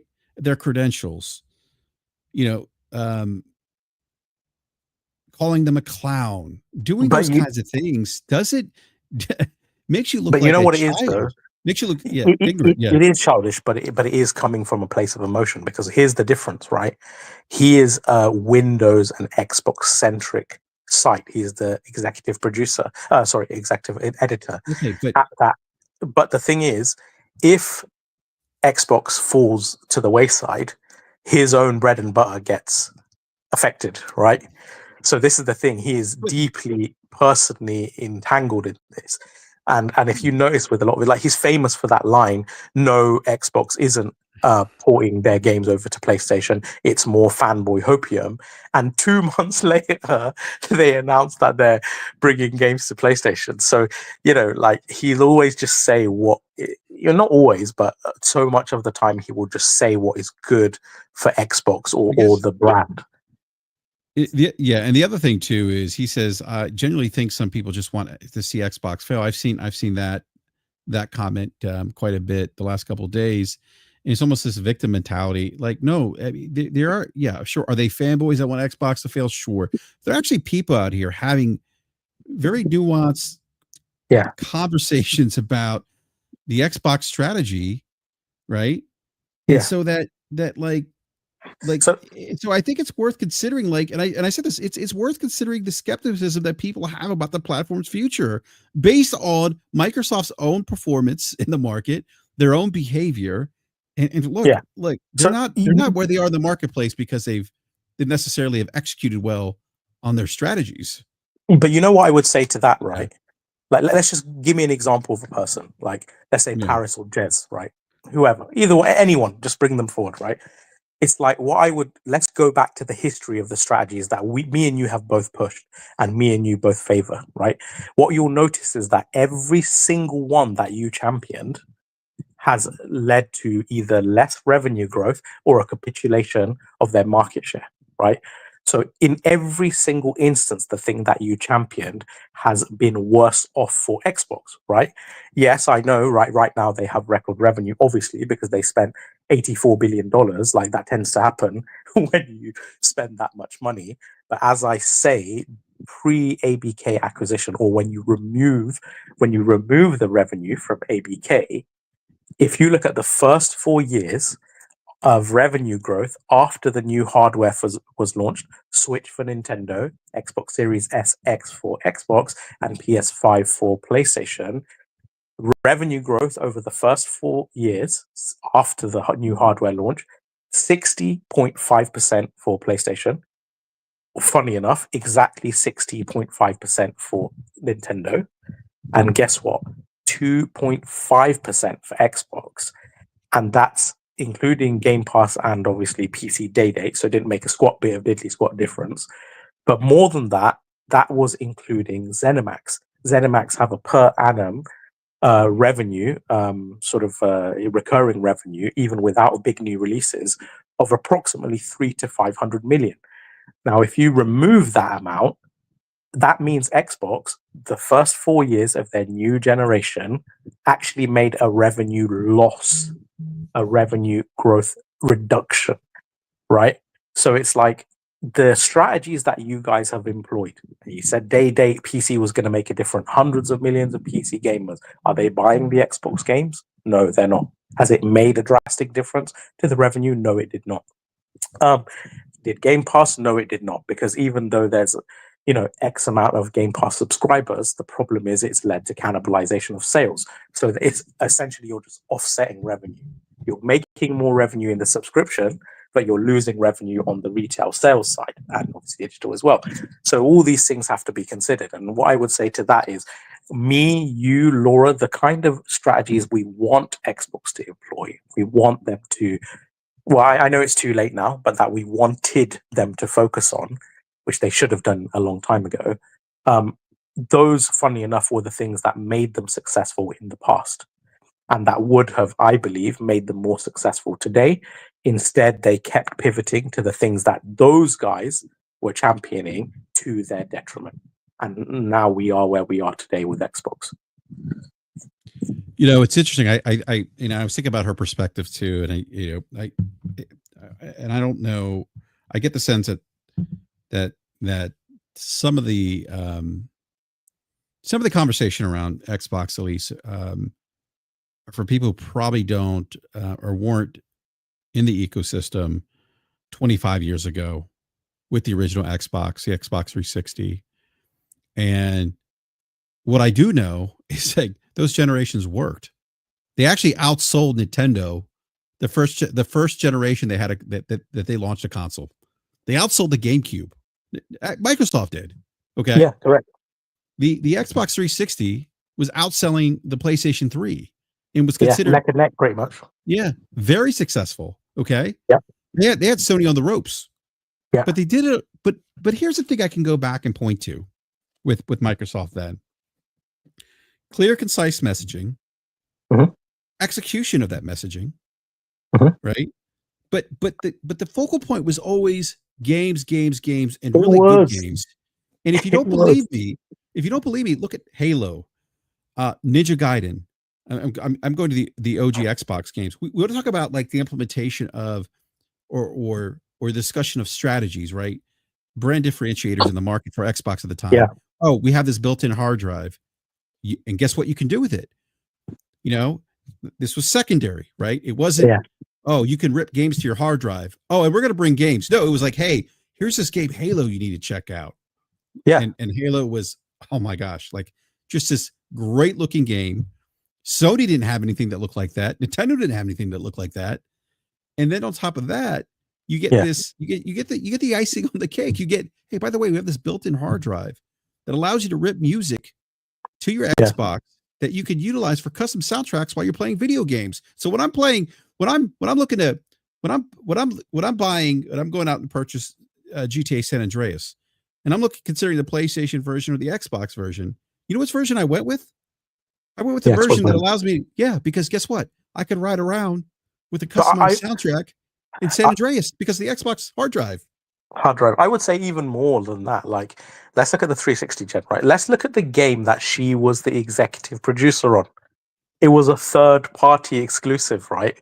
Who cares that it's third party? It was still a benchmark pushing title, which they were able to do because it was exclusive and was subsidized by Xbox. Now, Gears of War, when that shit came out, floored everyone, right? When you saw that, it was like, oh my God, next gen has arrived. Remember Mad World? Oh my God, yeah. One of the best marketing. Like that is so would a lot. This is what drives me fucking nuts. When a lot of us, when we're discussing Xbox, a lot of us are discussing it from, we remember when they were like amazing. Like it wasn't like, oh, we're going to do this. Oh, it's Mark. Well, never mind. We're not doing that now. We're going to do this. I mean, it was clear and concise. It was a machine that created great experiences.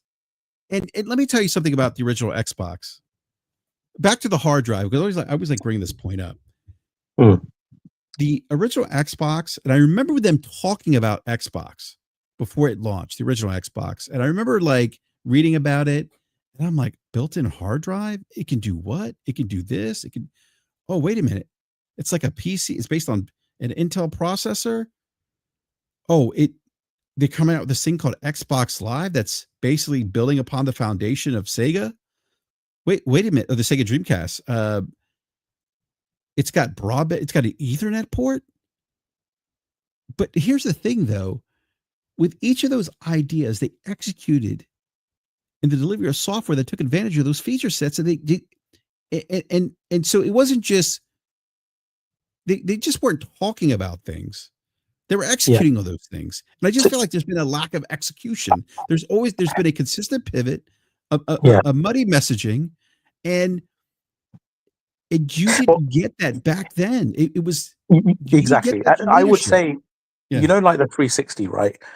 That was such a game-focused game console. You had Xbox Live, you had the Blades OS, and let's look at some of the exclusives, right? And again, I'm including the third-party stuff with this because it made it what it is.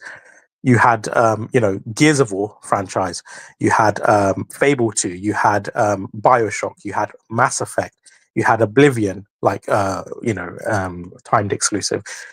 You had so many amazing indie games as well, like Braid and Limbo and stuff like that, and Castle Crashers and things like that. But just across the board, PGR, you name it, like Forza Horizon, the first one, later into the life cycle. But across the board, there was just so many exclusive bangers, and they were cutthroat enough to get exclusivity on Call of Duty DLC. They started the whole trend. They had timed exclusivity on GTA, DLC, Ballad of Gay Tony, etc. Like, they were cutthroat. And it's like, we didn't have the kumbaya nonsense that the Xbox fans do now. We just had high quality games. And it's like, sorry, PlayStation fans, you miss out, but you want greatness, you want good competition in this industry, then you got to get an Xbox too. And to me, like, that was it. Like, I could look at this system, see Game of the Year bangers galore, right? See an amazing operating system that was focused on doing new things as well with multiplayer and things like that. And it's like, that's why you had to get this damn thing. It had that high quality game. Yeah. Yeah, I'm sorry. Go ahead. No, I was going to say, and then at the end of the generation, they decide to bloody pivot to Kinect because they see the Wii success. And it's like, oh my God, guys, you had such a good thing, and you're doing that chasing the trend thing again. You're leaving your identity behind. In fairness, they did have some success with the Kinect on 360, and they weren't the only ones chasing that trend. PlayStation did too with the what was the PlayStation? What was it called? PlayStation Eye. Yeah, with the little hand wands with the light bulbs on them. Oh, yeah. But the Yeah, thing is, with those, that was just an additional accessory, right? It's like yeah, a VR or something. Like to me, like as long as you don't make it the primary focus of your, because the thing with like, for if you look at the Xbox One, what really did it in for that was one, it had the pack-in connect, which made it more expensive from the offset. It also meant that the hardware had to be compromised in order to factor in the cost of the connect. And on top of that, because it had an entertainment centric design and OS, they implemented DDR instead of GDDR, video RAM. So you had a bandwidth limitation, and then they had to put ES RAM in to compensate for that, but it was only like 32 megabytes. And the point is, like, the vision for that console compromised everything about its design. So it's kind of like, even though, you know, it was too late basically. By the time they launched that console, they had already done the damage. And even if they removed Kinect afterwards, it's not going to change the fundamental, you know, hardware inside the system. So out of the gate, they shot themselves in the foot. yeah. And it wasn't going to Yeah, change the consumer perception of that exactly. console Yeah, at that point. Yeah, exactly. Yeah, and I think actually that's hurt them too. I know, um, you know, I mean, look, I mean, we always talk about on this show, the market has spoken, right? So, I mean, you can't, you know, Phil's talked about like the Xbox One generation was the worst generation to lose for them, because people built their digital libraries. You know, they got really embedded in those ecosystems. Um, but I just want to, because I love the original Xbox, and I always like discussing the original Xbox because it speaks to a time where like Xbox really executed on its ideas, and its design of hardware and its implementation of software and making great games, and making games that that drew myself and many others to the platform. And to me, those days are gone. And I'm not saying that Xbox doesn't have any good games. I think this year in particular has been a great year for Game Pass. Um, and while they've released really good games, I can't say they've released very like really great games. You know what I mean? no, Like I haven't looked at a Microsoft first party game in the conversation of game of the year in quite some time. no. They won't You have know? one this year either. They won't have one Yeah, this year either. yeah, If Expedition 33 was an Xbox game, then it would have been, but it's not, absolutely. obviously. Yeah, But you know, but in terms of exclusives, I know they don't really do exclusives anymore, but like they have what, Avowed and what's that like country type vibe game? I forgot what it's called. It was a smaller game. I forgot. Is it by Compulsion? It's their only other uh, exclusive. It's like soul music, like oh, you're talking about South of yeah, Midnight. South of Midnight. That's Which, it. by They're the their way, I mean, only. really good game. Again, I'm not discrediting those. I'm saying they're good games. They're just not great games. I mean, they used to make No, very great games. I mean, Halo was one of those great games. Gears was one of those great games. Knights of the Old Republic, one of those great yeah. games. Mass Effect, which launched on the 360 as exclusive, one of those great games. Bioshock was one of my all-time favorites, by the way. Yeah. The Elder Scrolls, Oblivion. I mean, the Elder Scrolls Morrowind. This is a great example of them you know, like pretty much like showing you what their hardware could do based on software, like based Yeah. on the games, like the Elder Scrolls Morrowind couldn't be done on a PlayStation. Mm. It couldn't be because of the hard drive. Yeah. No, I remember like was it Splinter Cell or something? There was one game where like it was so different on the PlayStation versus Oh, that Xbox. was Splinter I Cell. will, Yes, it was yeah, Splinter Splinter Cell. Cell. The lighting was so bad on the Yeah, PlayStation 2 yeah, version. yeah. It wasn't I as will good say, as, you know. obviously, people listening, obviously, the PlayStation was a runaway success still. So Xbox made good headway. They couldn't top PlayStation because fundamentally PlayStation had those like, you know, had at the time the exclusives that, you know, everyone loved. And in fact, you know, I think it was timed on GTA. They had Final Fantasy, they had Tekken, and you know those games were all the rage back then. Metal Gear Solid, etc. So you know, but both consoles had amazing games, and the 360 as well with the PS3. Again, both systems had incredible exclusives. But I would say since then, since kind of the Xbox One days, like Xbox has really faltered. And again, they have to take my word for it. And I know people like who are intellectually dishonest always say, "Who cares about Game Awards? Who cares about critical reception?" But you're really only saying that because your platform of choice has not had them. If they had them, you would have been singing about them just like you did in the 360 days. Just like you'd be singing about sales too. Like I remember how heavy Xbox's team and fanboys were on sales during the 360. Literally, they're like executives would mock PlayStation. They'd be like, "Oh, Halo outsold resist every PlayStation first party game combined." It's like they love to talk about sales back then. It's just they don't now because they're not getting the same results. But yeah, it's just a shame how far things have fallen. But circling back to your point, it's not that Laura dislikes Xbox. She dislikes the direction that Xbox has gone, which is the antithetical to the direction she took Xbox on. So the direction she and her colleagues put Xbox on is so far removed from where they are today. If anything, her direction is closer to what PlayStation's is. So yeah, people need to consider that. And I can see in your comments, people are like, "Oh, she doesn't like Windows. Who cares? Like, Windows is not a very good OS, dude." Like, most people, if they're honest with themselves, they probably wouldn't like Windows as well. Obviously, she's seeking like more performance or whatever, so she uses Linux. It is what it is. But someone else said in the comments as well, why are they even doing hardware? I think ultimately they still potentially get a 30% cut, and two, Steam is still a threat. Steam OS is still a threat.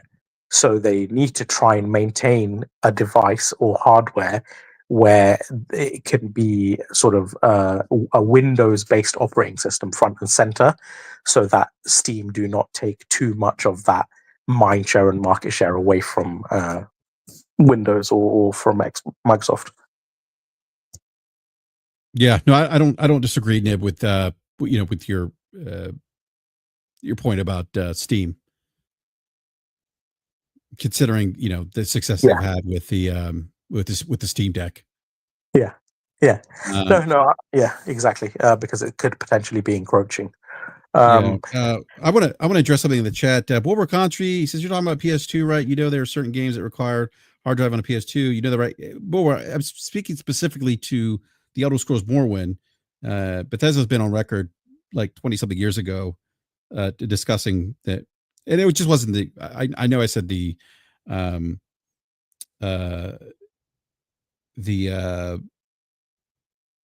internal hard drive was a big part of it. It was because of how massive Morrowind's open world was, and the save data demands, things like that, and but also the RAM processing power of the Xbox being more than the PS2 did factor into that, but a big part of that was the hard drive. So yeah, again, speaking specifically about Morrowind on Xbox and not being able to be on PS2, and again, Bethesda's talked about that. They talked about that years ago. 20 something years ago, I might add. But yeah. But I will say, like, Laura, she made some really strong points, and I know like the reaction to them has been from that fandom really negative. But again, like, you got to ask yourself, why would this executive in Xbox, why would she be saying or repeating quote unquote fanboy talking points? She's never met me. She's never met you. She's never met the PlayStation fanboys on Twitter. She's none the wiser. Why would she be making similar points? Could it be because those points always had validity to begin with, and now someone with inside knowledge of the industry is saying the same thing? It's weird, man. We live in such a strange time. And to her point, her perspective is coming from the perspective of the team that I was a part of. The plan that we had in place led to the most successful years of the Xbox brand. Yeah, correct. I mean, that's her perspective. Like, hey, like, this is how we did it. It was successful. We outsold Nintendo, which was, by the way, everyone was shocked when that happened, when they outsold Nintendo. The generation of the original Xbox. No one expected that, for them to outsell the GameCube. And on their second try, they almost outsold PlayStation. Yeah, That's and crazy. no one expected the success of the 360. It was huge. Yeah, it was huge. And let me tell you something. Turn 10 lost 50% of his staff. That's just gut wrenching to me. Because it is. Yeah, if you think about, I'll never forget when Peter Moore introduced Forza, and I'm like, holy shit! Here is their answer to GT. And it launched at the tail end of the original Xbox. And again, it was one of those building blocks, right? We had Halo, we had some great games that were exclusive, and partly thanks to Sega too, Panzer Dragon Orta being one of them. But we had all these great games, games that were taking advantage of Xbox Live, MechAssault, Crimson Skies. There were third-party partnerships with games that were taking advantage of Xbox Live, Return to Castle Wolfenstein, Rainbow Six, Ghost Recon. God, I was trying to think what else. No, I know Capoto.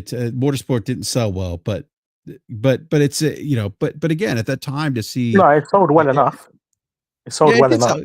It did, but more recently, I don't think it's sold too well. So I don't want to like do a "I told you so" because I don't like to be right about these things, and I wouldn't say it's because Nib is he's so right. It's not like that.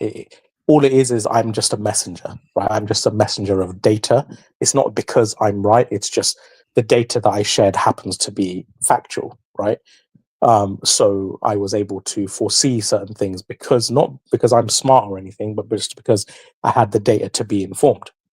And I put out a tweet several months ago, and I said, I think Turn 10 could be in danger because let's look at again the data, right? It was in GSD annual rankings year to date 2023. It was number 463 in sales rankings for the year. 463. For context, GT, F1, etc. They do top 10 to top 30, right? And this was 463. It's just basically no one bought it, and anyone who did play it played it on Game Pass, and probably that even wasn't that much based on their absence of boasting player numbers and things like that. On top of that, several thousand people accredited to its development, and it was in development for 6-7 years. So this was a prohibitively expensive undertaking. It did numbers that were worse than even indie games. So I did say, look, this is really bad, and I don't know what the future holds. But again, I didn't think that they would be closed, but I thought layoffs. And again, I hate bringing this up because it feels like, I told you so. It's not that. It's not me saying I'm right. What it's me saying is pay attention to the data, pay attention to the facts, do pay attention to the sales and the financials, because if you want to be informed, that is what is going to give you insight into what could be the case in future. Not just hopium and fanboys. And it's a similar thing with ABK as well. I could go into a lot of detail about different metrics that I've been sharing that have not been the greatest, and sure enough, they're seeing layoffs across the board in addition to the ones that would have been just part and parcel of a large-scale acquisition. Yeah, I want to go. I want to kind of switch topics here and dive into the layoffs that were announced today. The Initiative closed. Perfect Dark canceled. Rare's Everwild game was canceled. Rare's. It's interesting with Rare. I'm not a big Sea of Thieves fan. Played it, just not my cup of tea. Can I just interject with one thing? Yeah, go ahead. In Laura's video, she literally said, I would be concerned about these games that were announced a long time ago, but still were not shown at the Xbox showcase. And she mentioned Perfect Dark. She mentioned State of Decay. And I can't remember if she mentioned Everwild or not. But it was another thing she was dead on the money on. Literally mere days after she made that point. Yeah, she midday. was. You're right. She mentioned some Yeah. games we haven't seen in a while. Perfect Dark being one of them. We Yeah. saw Perfect Dark last year, 2024. We Apparently, it saw was a that. fake demo. That's the rumors. Oh, really? Some Well, reporter put out today that they spoke to people inside, and apparently that demo was like pre-canned. well, I had heard of some challenges. There'd been rumblings, rumors about challenges at the initiative. Yeah, we know You that know, for a fact because they literally brought on Crystal Dynamics to help them. well, yeah. Now, what does that mean for Crystal Dynamics now? Because Crystal Dynamics is not they're no Yeah, longer helping with that project. It's interesting to see what no, happens with that with them. yeah, Um, what happens to the staff that were helping with that particular game? Do they get offloaded to another project, or they're going to get laid off now too because there's no work to be done? yeah. But yeah, you're right. She did mention those. You know, she kind of talked about games we haven't seen in a while. Rare, again, I'm not a Sea of Thieves fan. My understanding is Sea of Thieves has been successful for Rare, which is great. But I was looking forward to a non Sea of Thieves title from Rare. One of the things going back to the original Xbox when Microsoft purchased Rare, that was huge. Like that was to me that was that, and I used a console war nib. And the games and in the GameSpot forums.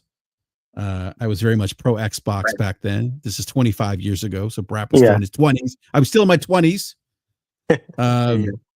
Not that that's an excuse, but no, I mean for us it was a hey, Microsoft's like they're here to compete. They're here to stay. They just bought Rare. They bought Rare, and Rare had literally some of my favorite games of all time. I do mean of all time. And You know how many bloody hours I put into GoldenEye, Perfect Dark, Diddy Kong yeah. Racing, Banjo Kazooie? Do you know how they were basically my childhood? So when I heard that Xbox bought them, I'm thinking, oh my lord, well, they're basically going to beat Nintendo at their own game.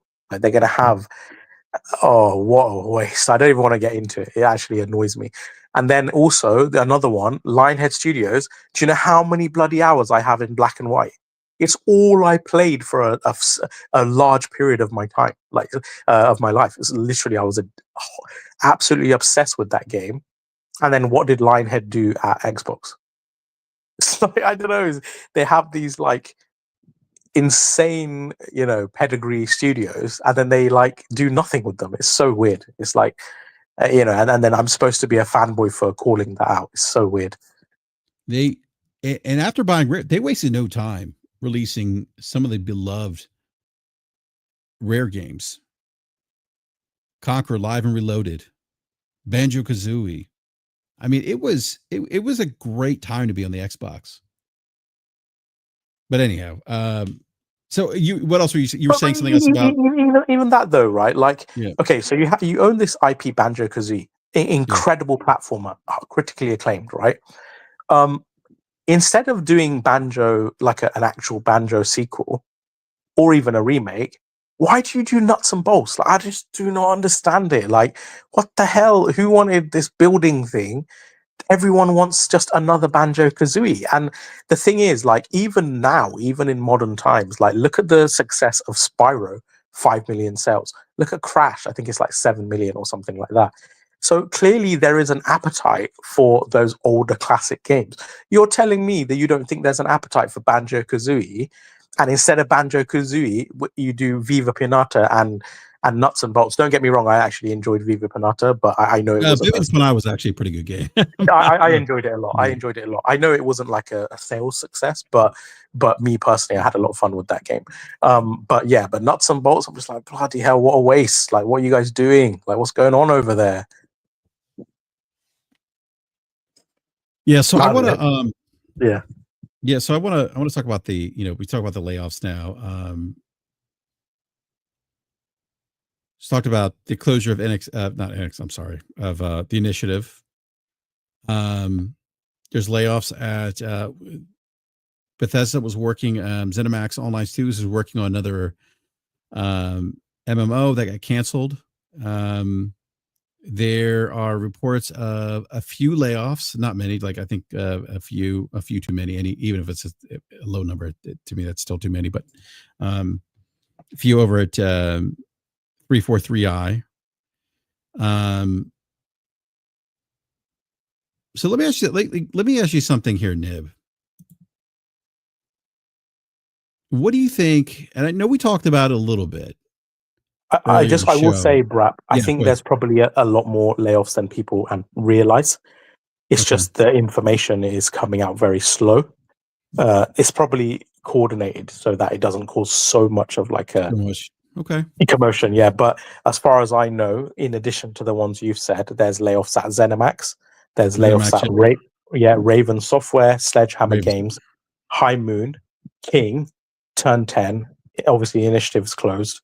And Everwild and ZeniMax Online and Blizzard is like a question mark right now, because we know their projects have got canned, but we don't know if layoffs are with them.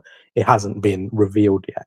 So already we're talking like, maybe like, I mean, let's do the math. It's like 10 to 12 studios have had layoffs, but it could actually be more. So I know we talked a little bit about this earlier. I think we probably agree that some of these cuts were triggered by ABK. Yeah. That the acquisition of ABK Bethesda, that's a lot of money they spent on those two big acquisitions. Yeah. Do you think that it's also that these cuts are also a result of their more recent, strategic pivots? Yeah, 100%. I think basically their PC and Game Pass focus has not only not paid off, it has essentially capitulated their console market share, which they relied on for the 30% cut, right? Obviously, if you have, 80 million people with your console, you get a lot more of that 30% cut than if you have 34 million, right? We're talking tens of billions of dollars. In fact, it's PlayStation's biggest earner is the 30% cut that they get from, multi-platform games. So that is one thing. And two, I think even with the install that they do have, some of it has transitioned to PC where they lose the 30% cut to Steam, in addition to not gaining the 30% cut on Xbox. But also, they have conditioned the consumers that do still exist in the console ecosystem to essentially not buy games in the same volume, in comparison to the other competition. So the knock-on effect is, which I talked about, the trade of revenue earlier, the trade-off is, yes, you may be getting more revenue from Game Pass, which is now a stagnated number and has been for multiple years. But the problem is those, 25 million, 26 million, I'm not including Game Pass Core, which was Xbox Live carryover, because they don't have day-to-day games. It's not the same type of revenue. Of the 25, 26 million or whatever, that has been the case since like 2022, they are no longer buying games in the same way. And even someone like me, anecdotally, who would buy every single Xbox exclusive, I haven't bought a single one since I've had Game Pass since 2017.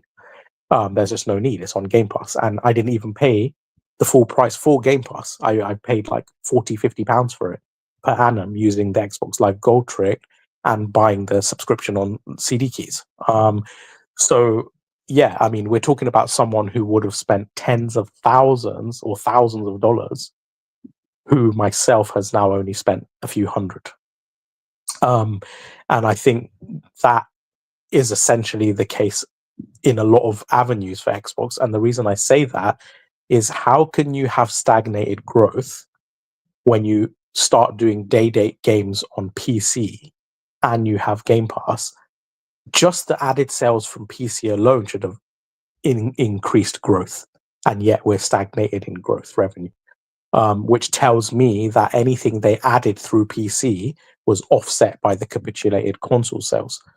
So yeah, I absolutely do think that their strategies have essentially killed a large component of their business and continually keeps forcing them to do further and further pivots.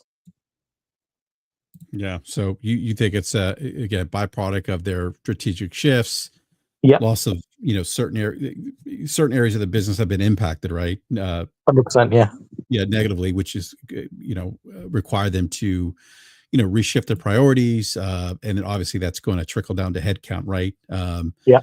If you're doing less business, you need less people to do that business, right? So you remember the economies of scale, like we actually know what the projections were for Game Pass because they were leaked in the FTC case. We know what Microsoft's expectations were. In 2023, they thought they would be at 44 million subs. They were at 25. We know that in 2025, they thought they would be at 60 million. And based on this LinkedIn excerpt, they've only grown 1 million in the last 3 years.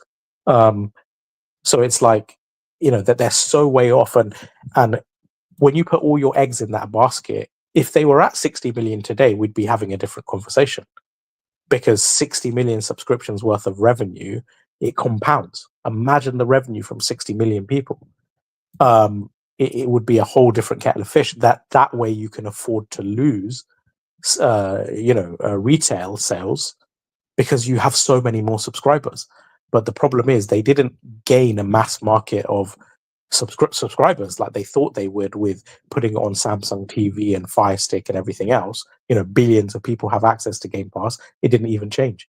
The problem is, they've capitulated their retail sales and people, a consumer who no longer is interested in buying games because they just play whatever's on Game Pass, and Game Pass didn't even grow. So they really kind of they're in a catch-22 right now. It's a bad position to be in, which is why they're probably relying on PlayStation, to make up the difference. I mean, I think that people. You talked about like data earlier in the conversation. We talked about results, the execution of their business plan, which I think which Lauren was discussing in her video. I think that, and I said this a long time ago, if you're selling software, right? Like you need to sell hardware to sell software. If you're not selling enough hardware, you're probably going to have issues selling software.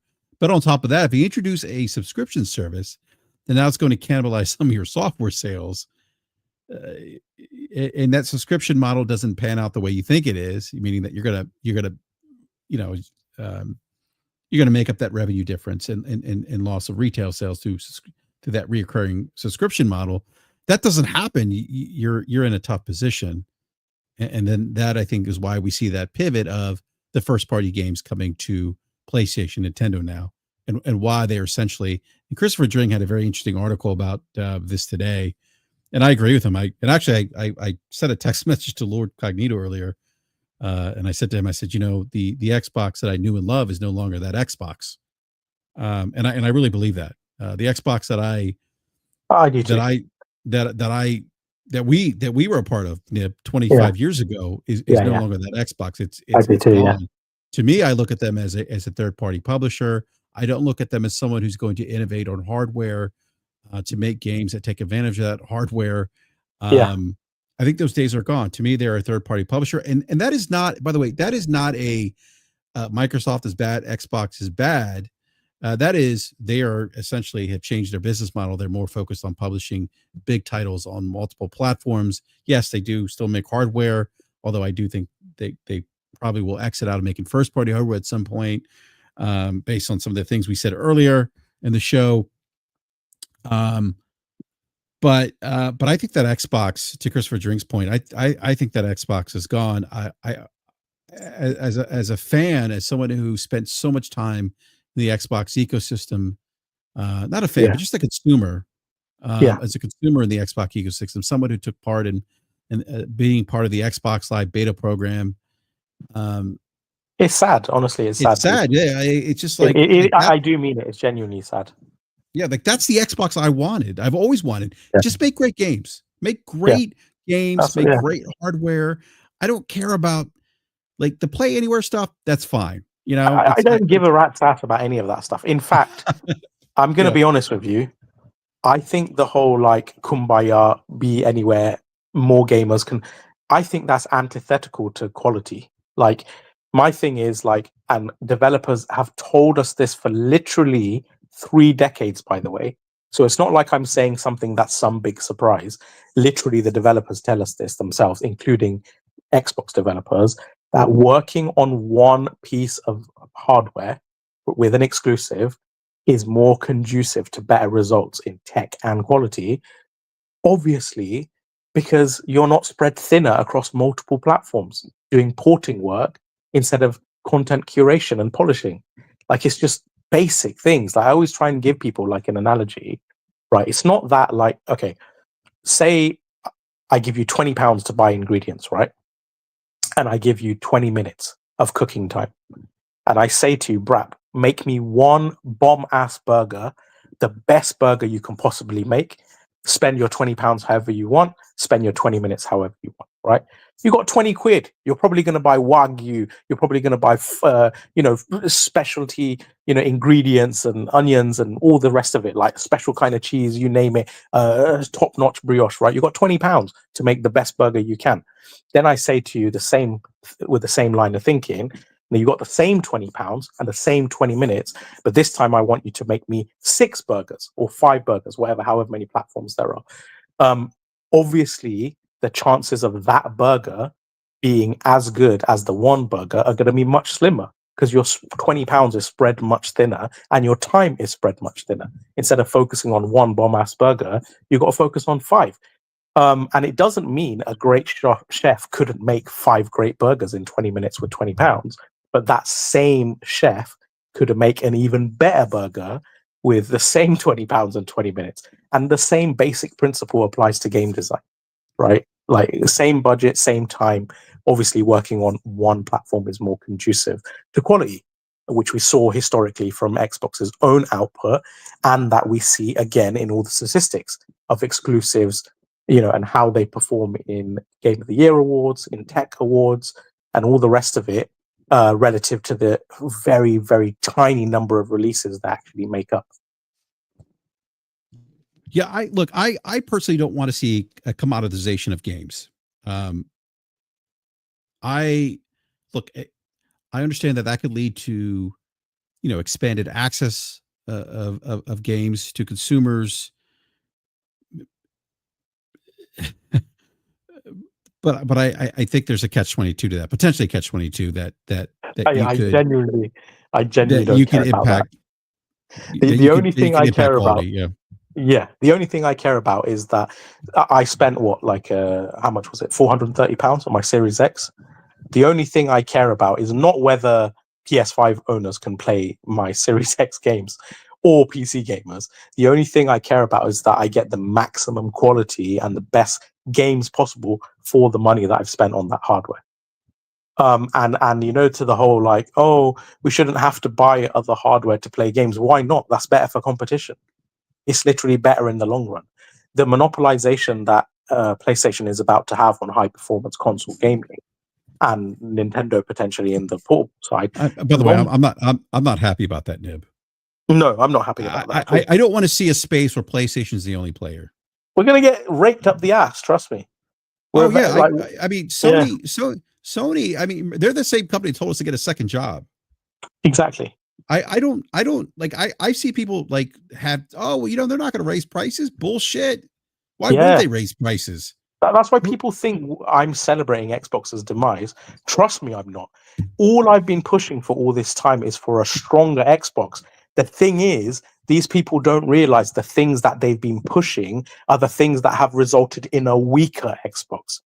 That's the difference. It's just me and these other fanboys are not aligned on what we think is best for Xbox. And I would say, unfortunately, I have been right based on the data and based on the results.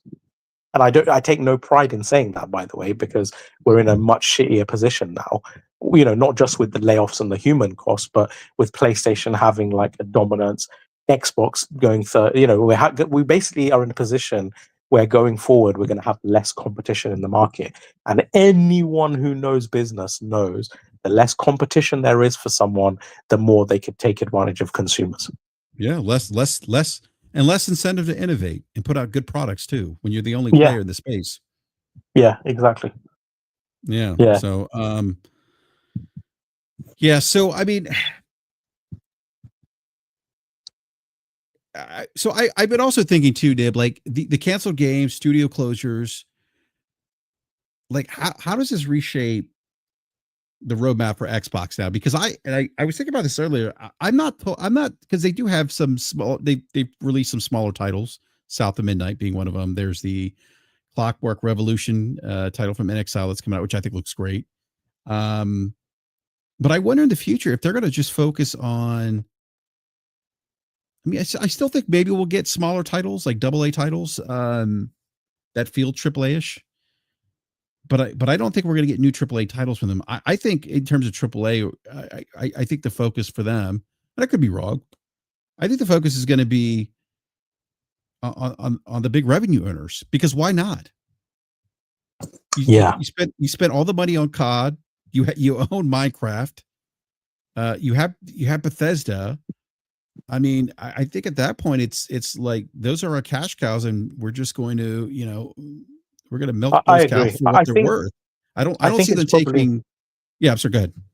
No, I was going to say, no, I agree with you. But I also think it's probably, think about what we're saying, it's probably a really scary time to be at Xbox right now, because, we saw what happened with, Arcane Austin and Tango Gameworks. And like now there is the risk, now they've got all these other layoffs and stuff.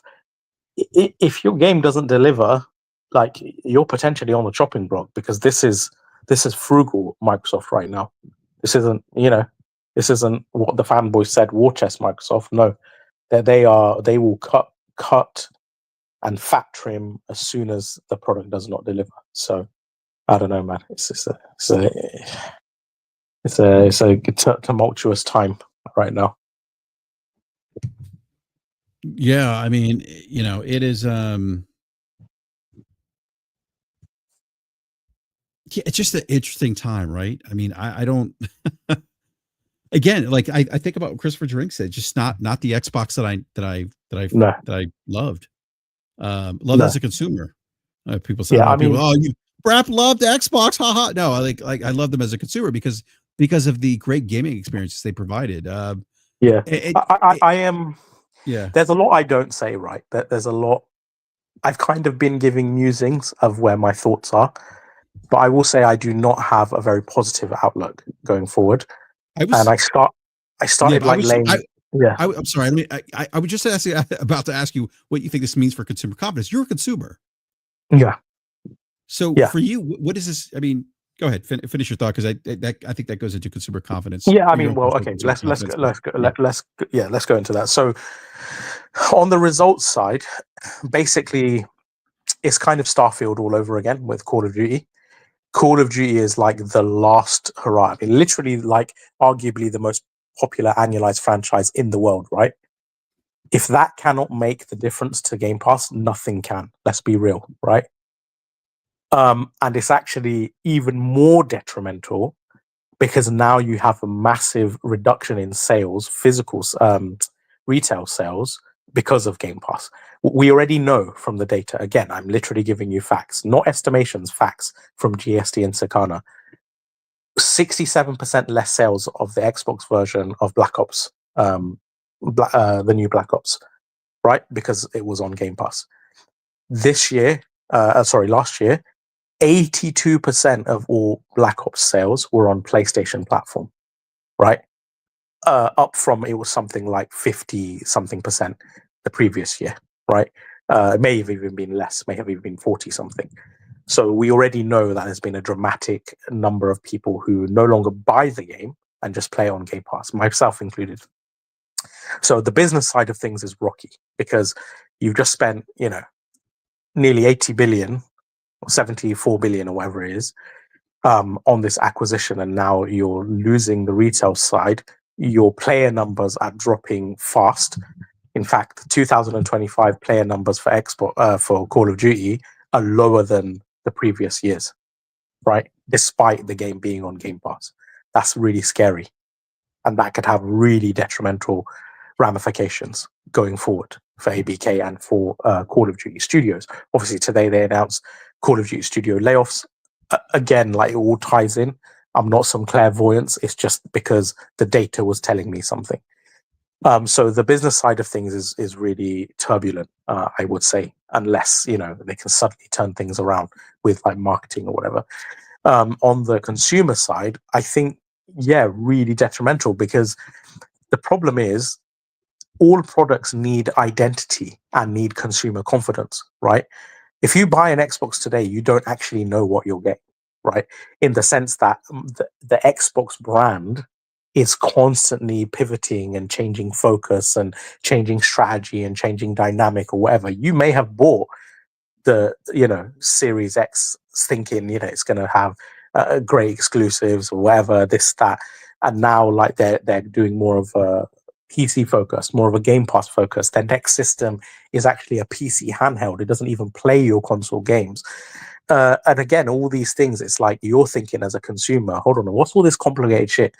My game might not work on this hardware, but they're calling it a console, even though my console games don't work on it. And now they're partnering with Asus. Like, what's going on here? And all these things, again, like the brand identity, the vision, it's not clear cut. And I think consumers reciprocate to that. I don't disagree with you. Yeah. And I think Nintendo has a lane, has a specific focus, has an exclusivity focus. That everything about them. You saw what Ibarra said: pick a lane and stick in it, pick a lane and stay in it. Yeah, right, and PlayStation as well. I do think PlayStation could. Yeah, I think PlayStation could be about to be making a mistake as well with a pivot to handheld focus, but I don't want to speak on it until they actually announce it or we know it to be the case. But I can speak on that as well, but whatever. But yeah, I think like Xbox, like they've kind of diluted their brand identity to such a significant degree that is why they are just continually losing consumer confidence. That lack, to your point about diluting brand identity, that look, there is something to be said for consumers. Look, there's a sense of emotion that consumers have when they invest in ecosystems, right? There just is. And that's and part of that's the brand identity, right? I mean, we talked about cars last time you were here. I'm sure there are diehard Mercedes enthusiasts, right? That have an emotional investment, which is why they tell their friends to go out and buy a Mercedes, but why they are on their third or fourth Mercedes AMG. We see this across different types of consumer products: tennis shoes, electronic devices, video game consoles. So do you know if you want to use a car analogy, do you know who Xbox are right now? Who's that? Xbox is Jaguar, right? Oh, not Jaguar. It is Jaguar because, and I say this as someone who literally had multiple Jaguars, right? Like I don't know, maybe about 10 years ago, I had a Jaguar XFS. But the thing is, traditionally, Jaguar was like a gentleman's car. It was like high class British, aristocracy. It was like, it's like if you could have. That's funny. It's funny because you're absolutely right with the wood trim. Exactly. Actually, even going further back, they were actually more in Le Mans and racing. But I'm talking like during the 80s and stuff, 80s, 90s. So they were they were like that gentleman's car. If you couldn't afford a Bentley, where I live, only older individuals drove Jaguars. But yeah, go ahead. Right. Okay. So they if you couldn't afford a Bentley, you couldn't afford a Rolls, but you want that British gentlemanly brand, like you go Jaguar, right? And everything about the design was orchestrated for that. Like you said, the wood trimmings, the lights, all the shapes, like everything about it kind of exuded the sophistication, let's just say. Then they had a rebrand midway because, more and more people wanted something a bit different. They wanted sportier, they wanted more efficient, they wanted, whatever, more fun, etc.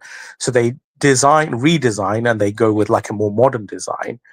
But the problem is, even though they've changed the face of it, the actual hardware, the engine, the reliability, the performance, the noise, the figures of like fuel efficiency, all of that stuff isn't up to par with their competitor. They've just changed the outer design. So they capitulate even more sales. And the new Jaguar, which I loved personally the design of, does even worse, abysmal. And now they've done a whole identity crisis. They've completely redesigned all over again, and then they're going for this like Web 2.0 modern, super out there, futuristic designs, and very inclusive marketing and all this other stuff, right? So it's just like they couldn't excel in their lane. So rather than try and polish it, they just keep pivoting and keep changing strategies, trying one different thing. And now nobody has confidence in it. Like even my wife was talking about, would you ever buy a Jaguar? They just stopped selling the XFS. They've stopped selling Jaguars for 2 years while they rebrand. And it's like, I'm never going to. I think they're relatively cheap. I'm looking at Jaguars Yeah, on sale here. They're actually in comparison to BMW and Mercedes. Yeah. Yeah, and the reason for that is because they're not selling them right now. There's the fear that this after support will be really lacking because, garages literally aren't open to support them anymore. So you may have to, there's a limited number of them that will, plus, parts and labor and all the rest. So it's more of a risky undertaking right now. Plus, you don't know where Jaguar is going to be in the future because, the performance and all of this is rocky. So hence it's reflected in the resale market. And I would say that's kind of like an analogy to Xbox. Like they just don't have that brand identity. And I would say ever since the tail end of the 360 gen, they've just been experimenting or trying different things instead of focusing on what worked for them, to their detriment. Yeah, I think the diluting of the brand identity could make it harder for consumers to either understand or even be mostly invested in the ecosystem. And again, I think that's been part of the issue the last couple of years, the messaging, the consistent pivots, the lack of transparency at times. What I think is a lack of transparency, at least I go back to the February showcase where it was just 4 games. And again, why even have that showcase? That was odd. Just put your head down and execute. And that's it. Yeah. That's all you have to deliver. Great gaming experiences. All the other stuff, all the Phil on his soapbox and basically like giving us Phil philosophy 101. That stuff's great. Like, oh, more games for everyone. That's hey, you know what? I would love free education for everyone here. But at the end of the day, like just it's easier said than done, though, just make great gaming experiences. That's it. If you could do all the other stuff, but yeah, if you could do all the other stuff, great. Just make great gaming experiences. Yeah, but then do they have the talent to do? Obviously, they have the talent to make good or great games, but in terms of exceptional games, like, do they still have that? And the thing is, we're talking about studios who historically only had to work on one platform. Now they have to release PC simultaneously, and now they have to release on PS5 simultaneously, and maybe in future Switch as well. So even the studios themselves are getting spread thinner and thinner and thinner over a short space of time, right? And that is going to have a knock-on effect on release cadence, quality, and all the rest of it as well, because you're asking much more of the same studios now. Like they're not exclusive making studios anymore. Now they're multi-platform studios, and whether we want to admit that or not, that is going to have negative ramifications. I also think what could have negative ramifications too, Nib, just from a consumer perspective, not with all consumers, or some consumers. Yeah. I did see this sentiment on Twitter that people are in this, the layoffs could undermine some of the goodwill that Xbox has built. I mean, I saw people saying, I'm sick. I'm sick to my stomach. I can't believe it is corporate greed,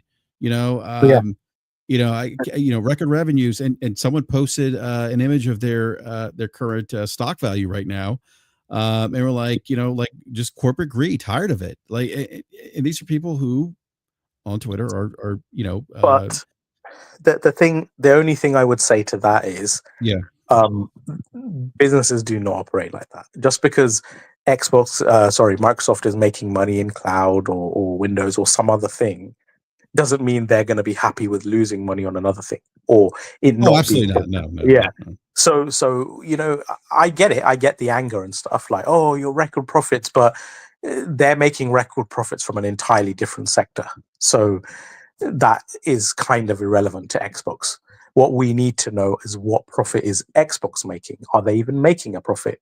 I mean, based on some of the things that Phil Spencer has said, I don't know about today, but certainly in 2024, I'm pretty sure they made a loss because Phil Spencer said in the FTC documentation that PlayStation's operating margin is roughly 2 times, and I quote exactly 2 times, Xbox's. And that was in October 2022. He said that while being interviewed.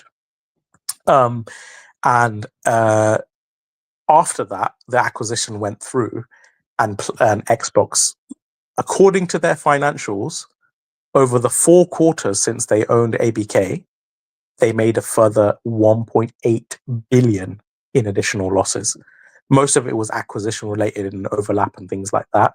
But the point is, Activision went from being a really profitable sort of endeavor to, under Xbox, losing 1.8 billion in the first year.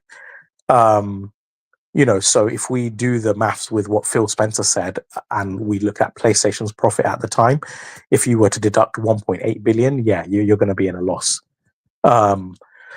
So I don't know, again, we don't have the data because Microsoft doesn't share it about Xbox, but it probably isn't super great. Even if they are making a profit, it probably isn't a sizable one. Yeah, I think Microsoft just needs to be intentional, or Xbox. I'm sorry, Xbox. They need to be intentional. I just feel like a lot of the pivots have been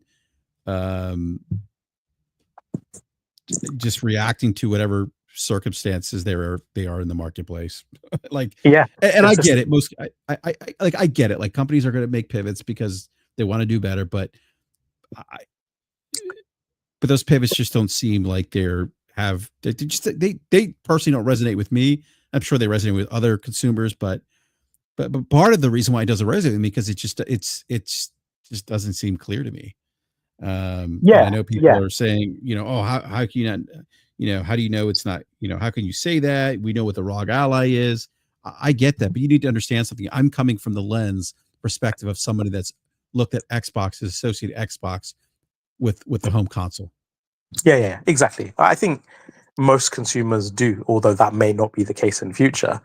But yeah, oh man, it's annoying because I know, like, people will watch this. Anti Xbox. It's like, I don't know. Like, you could only reflect on what is going on at the company. I can't put my fingers in my ears and be like, la la la la. I'm going to ignore everything that's going on, all the data, all the layoffs, everything else. So, all the strategy. Like, I can't just ignore that. And truthfully, like, when I look at the kind of things that the influence, because we've said this before, the influencers basically parrot whatever the new line of PR is. So you can kind of tell what the selling point is supposed to be based on what the influencers parrot. And right now they're parroting Play Anywhere. I'm like, I don't care about Play Anywhere. I literally don't give a shit about Play Anywhere. Why would I need to take I mean, I'm sure some people do, like a niche of people, but I have no desire to play my Xbox games on my PC and vice versa. I'll happily play it on my console, and I don't need to be dilly-dally and be around the bush with other platforms. So, if that's supposed to be the big marketing point, well, it's not a good one, and I know that because Play Anywhere has been around since 2016. And what difference has it made? None. So you're going to need a better selling point than that. You're going to need a more compelling reason to invest in your hardware than that. That might be enough for the influencers, but I'm telling you, it's not going to be enough. And I think that's Lauren's point. What's the compelling reason to own a ROG Ally Xbox? For the consumer. Again, I'm not saying that I'm not saying it's for no one, but she does have a point there. Like, what's the and again, like, and if you talk about like hardware being important, this is one of, I think I'm paraphrasing what Phil said. He had mentioned hardware still focus, and it's important. Well, if it's important, you say it's important, but on the other hand, you're saying it's not important when you start putting all your first party titles on other platforms. Exactly. And that's the part that's what's confusing. Yep. I mean, the thing is, like, I'm not saying Xbox is going to do this, but there is actually a chance that the ROG Ally, Xbox ROG Ally, whatever it's called, makes things even worse from a development perspective, because there is a chance that there is no mandate in place for the Xbox ROG Ally. Like, Xbox may just be like, do you know what? Make game, if you decide to support a game on it, great. If you don't, so what? Right? We don't really care. Because if you notice with the Steam Deck, a lot of modern current new releases run really shit on it, and a lot of them do not actually have Steam Deck support. Some run abysmally. Even Xbox games like Doom: The Dark Ages doesn't run well on a Steam Deck. It has mandated ray tracing and all the rest, and the performance is pretty poor. And that's been the case with numerous releases lately. The new Silent Hill, etc. So right now, the reason that can happen is because there is no mandate for the Steam Deck, right? It's like, if we decide to support you, we will, but the baseline is actually higher. The problem, there will or could be a problem if Xbox does mandate a functional or performative version as the baseline for Xbox games with the ROG Ally. And people will say, well, how do they do that? PC is an open platform. Well, what they could do is what they do now, which is we will not give you the certification to release on our consoles unless you also have an adequate version for the Xbox ROG Xbox Ally. What a shitty name, anyway. For the ROG Xbox Ally. If they do that, it will be bad for wider consumers of Xbox games, because then the baseline that Xbox games are designed around is no longer even the Series S, which was already too low. Should have been the Series X. Instead, it's going to be, what's it called? I forgot the name of the Z2 or Zen whatever 2 APU in the base ROG Ally, which is similar in performance to a Steam Deck. And that's really bad. Like, we've never had a generation where the baseline keeps going lower the further into the generation you get. And this generation was already worse because the Series S made it lower than traditionally things are in generations. We don't usually have a split skew where one of the high performance consoles is a much lower performance. And so if they do mandate support for the ROG Xbox Ally, it's going to be even worse. Like, our games are going to have to be held back more than they're already held back by the Series S, which would be awful for me. That's the opposite of what I want. So hopefully they don't mandate that. If they do, for me, that will be a big talking point and another real bad thing to come out of all of this. Yeah, let me grab this super chat here before you wrap up, Nib. Bulwer Contra with $2 super chat says PC is PlayStation's mistake that has diluted brand. What do you think about that, Nib? Yeah, I mean, I wouldn't disagree, but I would say that because they've kept the time frame difference, like on tentpole games, you have to remember, again, I'm not saying this, PlayStation executives are saying this, they view the PC strategy not just as a way to gain a few extra sales, but they actually see it as a Trojan horse to bring PC gamers to PlayStation. They've said that repeatedly. Their idea, their thinking is that if you play a game on PlayStation, like a God of War on PC, and you enjoy it enough, you'll just buy a PS5 to play their exclusives without having to wait. And I quote Herman, what's his name? Herman Holst.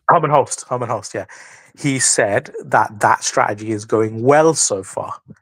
And, last holiday quarter, which was the record-breaking quarter, 42% of PS5s were from people who didn't own a PlayStation before. So clearly something is working. They're clearly finding new PlayStation customers from somewhere. We don't know where they're coming from.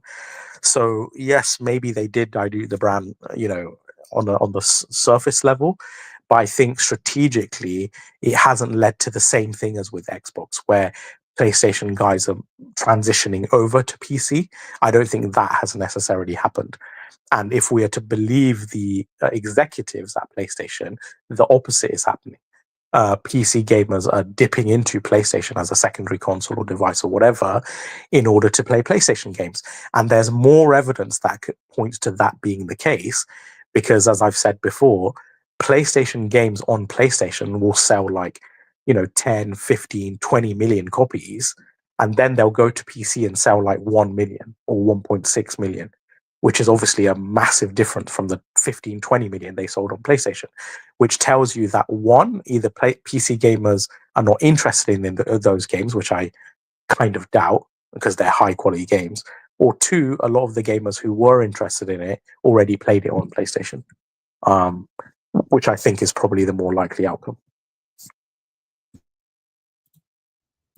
Thank you for that super chat, Bulwer Country. Appreciate your response too as well, Nib. Nib, it is, I know it's late for you. So I don't even want to think about what time. I think you're 4 hours. Are you 4 or 5 hours ahead of me? I think 5, maybe? It's 3:49 a.m. Oh, yeah. Yeah. We got to get you to bed, Nib. Yeah. So, the thing is, I'm not going to go to bed right now. yeah, I don't know how you do it, Nib. Yeah, I mean, my timetable is a bit weird because, like, obviously I'm at the restaurant in the evening and my trading hours are like based off American hours sometimes, like, because obviously, you know, you got to trade when the New York, stock exchange is open, etc. Or when, you know, the Chinese market is open or whatever. So yeah, it's it's a bit odd. So you're up anyway late, it sounds like, or early, I should say. Sometimes it depends. It depends. Like today I was, but yeah, it just depends on what work I need to be doing that day or week. Gotcha. Well, Nib, I just want to say thank you again for joining the show. I really appreciate you coming on and discussing all things video games and today's news as well. Yep. I don't know if you want to be found, but if you do, please let everyone know where they can find you. Yeah, I'm only on X. It's just nib95 underscore, so NIB95 underscore. And yeah, on Twitter /X. I appreciate it though. It was a good conversation. It's not like the most positive conversation. It's a bit depressing sometimes, and I can feel it in you because you're an Xbox guy, right? Yeah. And I actually mained 360 as well, believe it or not. So yeah, yeah. All I'll say is that it's a fall from grace for me. Yeah, no, I mean, I think Chris String, his article today was just spot on. Yeah, that Xbox is gone. Mm. We'll see. What the future holds. Yeah, you'll see we'll see what the future holds for Xbox. So, I want to thank everyone in the live chat too, for coming by, hanging out with us this evening. Again, if you weren't here at the start of the show, do have a programming note. We are going back to Wednesday nights at I said 9 p.m. Eastern time. It could be 8 maybe, but I think it's going to be 9. And that's going to start next week. That we're going to go back to Wednesday nights. Just Fridays are getting tough now with sports and other commitments, family commitments. So you have to move it back to Wednesday night. So, but again, thank you, everyone. Yeah. Chad is right. Yeah, Astro Cyborg is definitely going to quote this, but that's fine. Like, what does that guy know? And Jimmy Mac, he said Nib loves it. I guarantee me and BRAP do not love this. Like, maybe it's like makes for interesting conversation, but obviously we would not buy, or I would not buy a Series X at launch and spend £430 of my own money unless that I wanted something from it. Unless I wanted quality games and value proposition from it. You don't just go and throw around money. If you do, please, I'll give you my, my PayPal or whatever, and please send me free money if you like wasting money. But most people, they buy games consoles because they have an expectation, that they want from it in games or whatever else. So trust me, people do not celebrate demise or celebrate having a worse cadence of games. Nobody wants that. Everyone wants the highest quality we can. Some of my best gaming experiences were when Xbox and Xbox was giving PlayStation a run for its money. Yeah, definitely. In fact, I actually remember PS3 for the first half of its generation was the online ridicule. In every forum you would go to, like NeoGAF and stuff. Oh, absolutely. I remember there was a chalkboard, right? It was a really popular meme, and it would be Lair will save the PS3 and it crossed it off. Resistance will save the PS3 and people crossed it off. And it's like had all these games. Motorstorm will save the PS3 and they crossed it off. And like Six Axis will save the PS3 and it crossed it off. And it was like the butt of the jokes. But you know what got them out of it? Non-stop quality releases. There was a time, I think it was 2008 or 9 onwards, where they had like Infamous, they had Uncharted 2, 3, they had God of War 3, they had banger after banger, one after the other. They had the David Cage games, and it's like at one point, it was kind of like they went from the butt of jokes to just having killer exclusives. They launched Uncharted. I know. It was Uncharted, insane. and then at the end, it was The Last of Us. Last of Us, and then they had Gran Turismo 5 and 6, and it's like at one point it was like, okay, like we can't ignore this anymore. It's just quality after quality after quality. And funnily enough, that was the time that, coupled with the price drops, PlayStation 3 started to get ahead of sales of the 360, besides in the United States, because up to that point the 360 was dominating it. But what pulled it out? Quality exclusives, reaffirming of its focus, and obviously a decent price. Those were the things that enabled PlayStation to finally get out of the hole that it was in. Yeah, what a time to be a gamer. Yeah, it was insane. Insane. Yeah, I'm jumping from Gears of War to Uncharted 2, then Halo 3, like BioShock. I'm like, oh my god, what a time to be a gamer. Mass Effect, like, oh, it was amazing. It was incredible. God of War 3, that opening, you're like, oh my god, like, I don't think anything.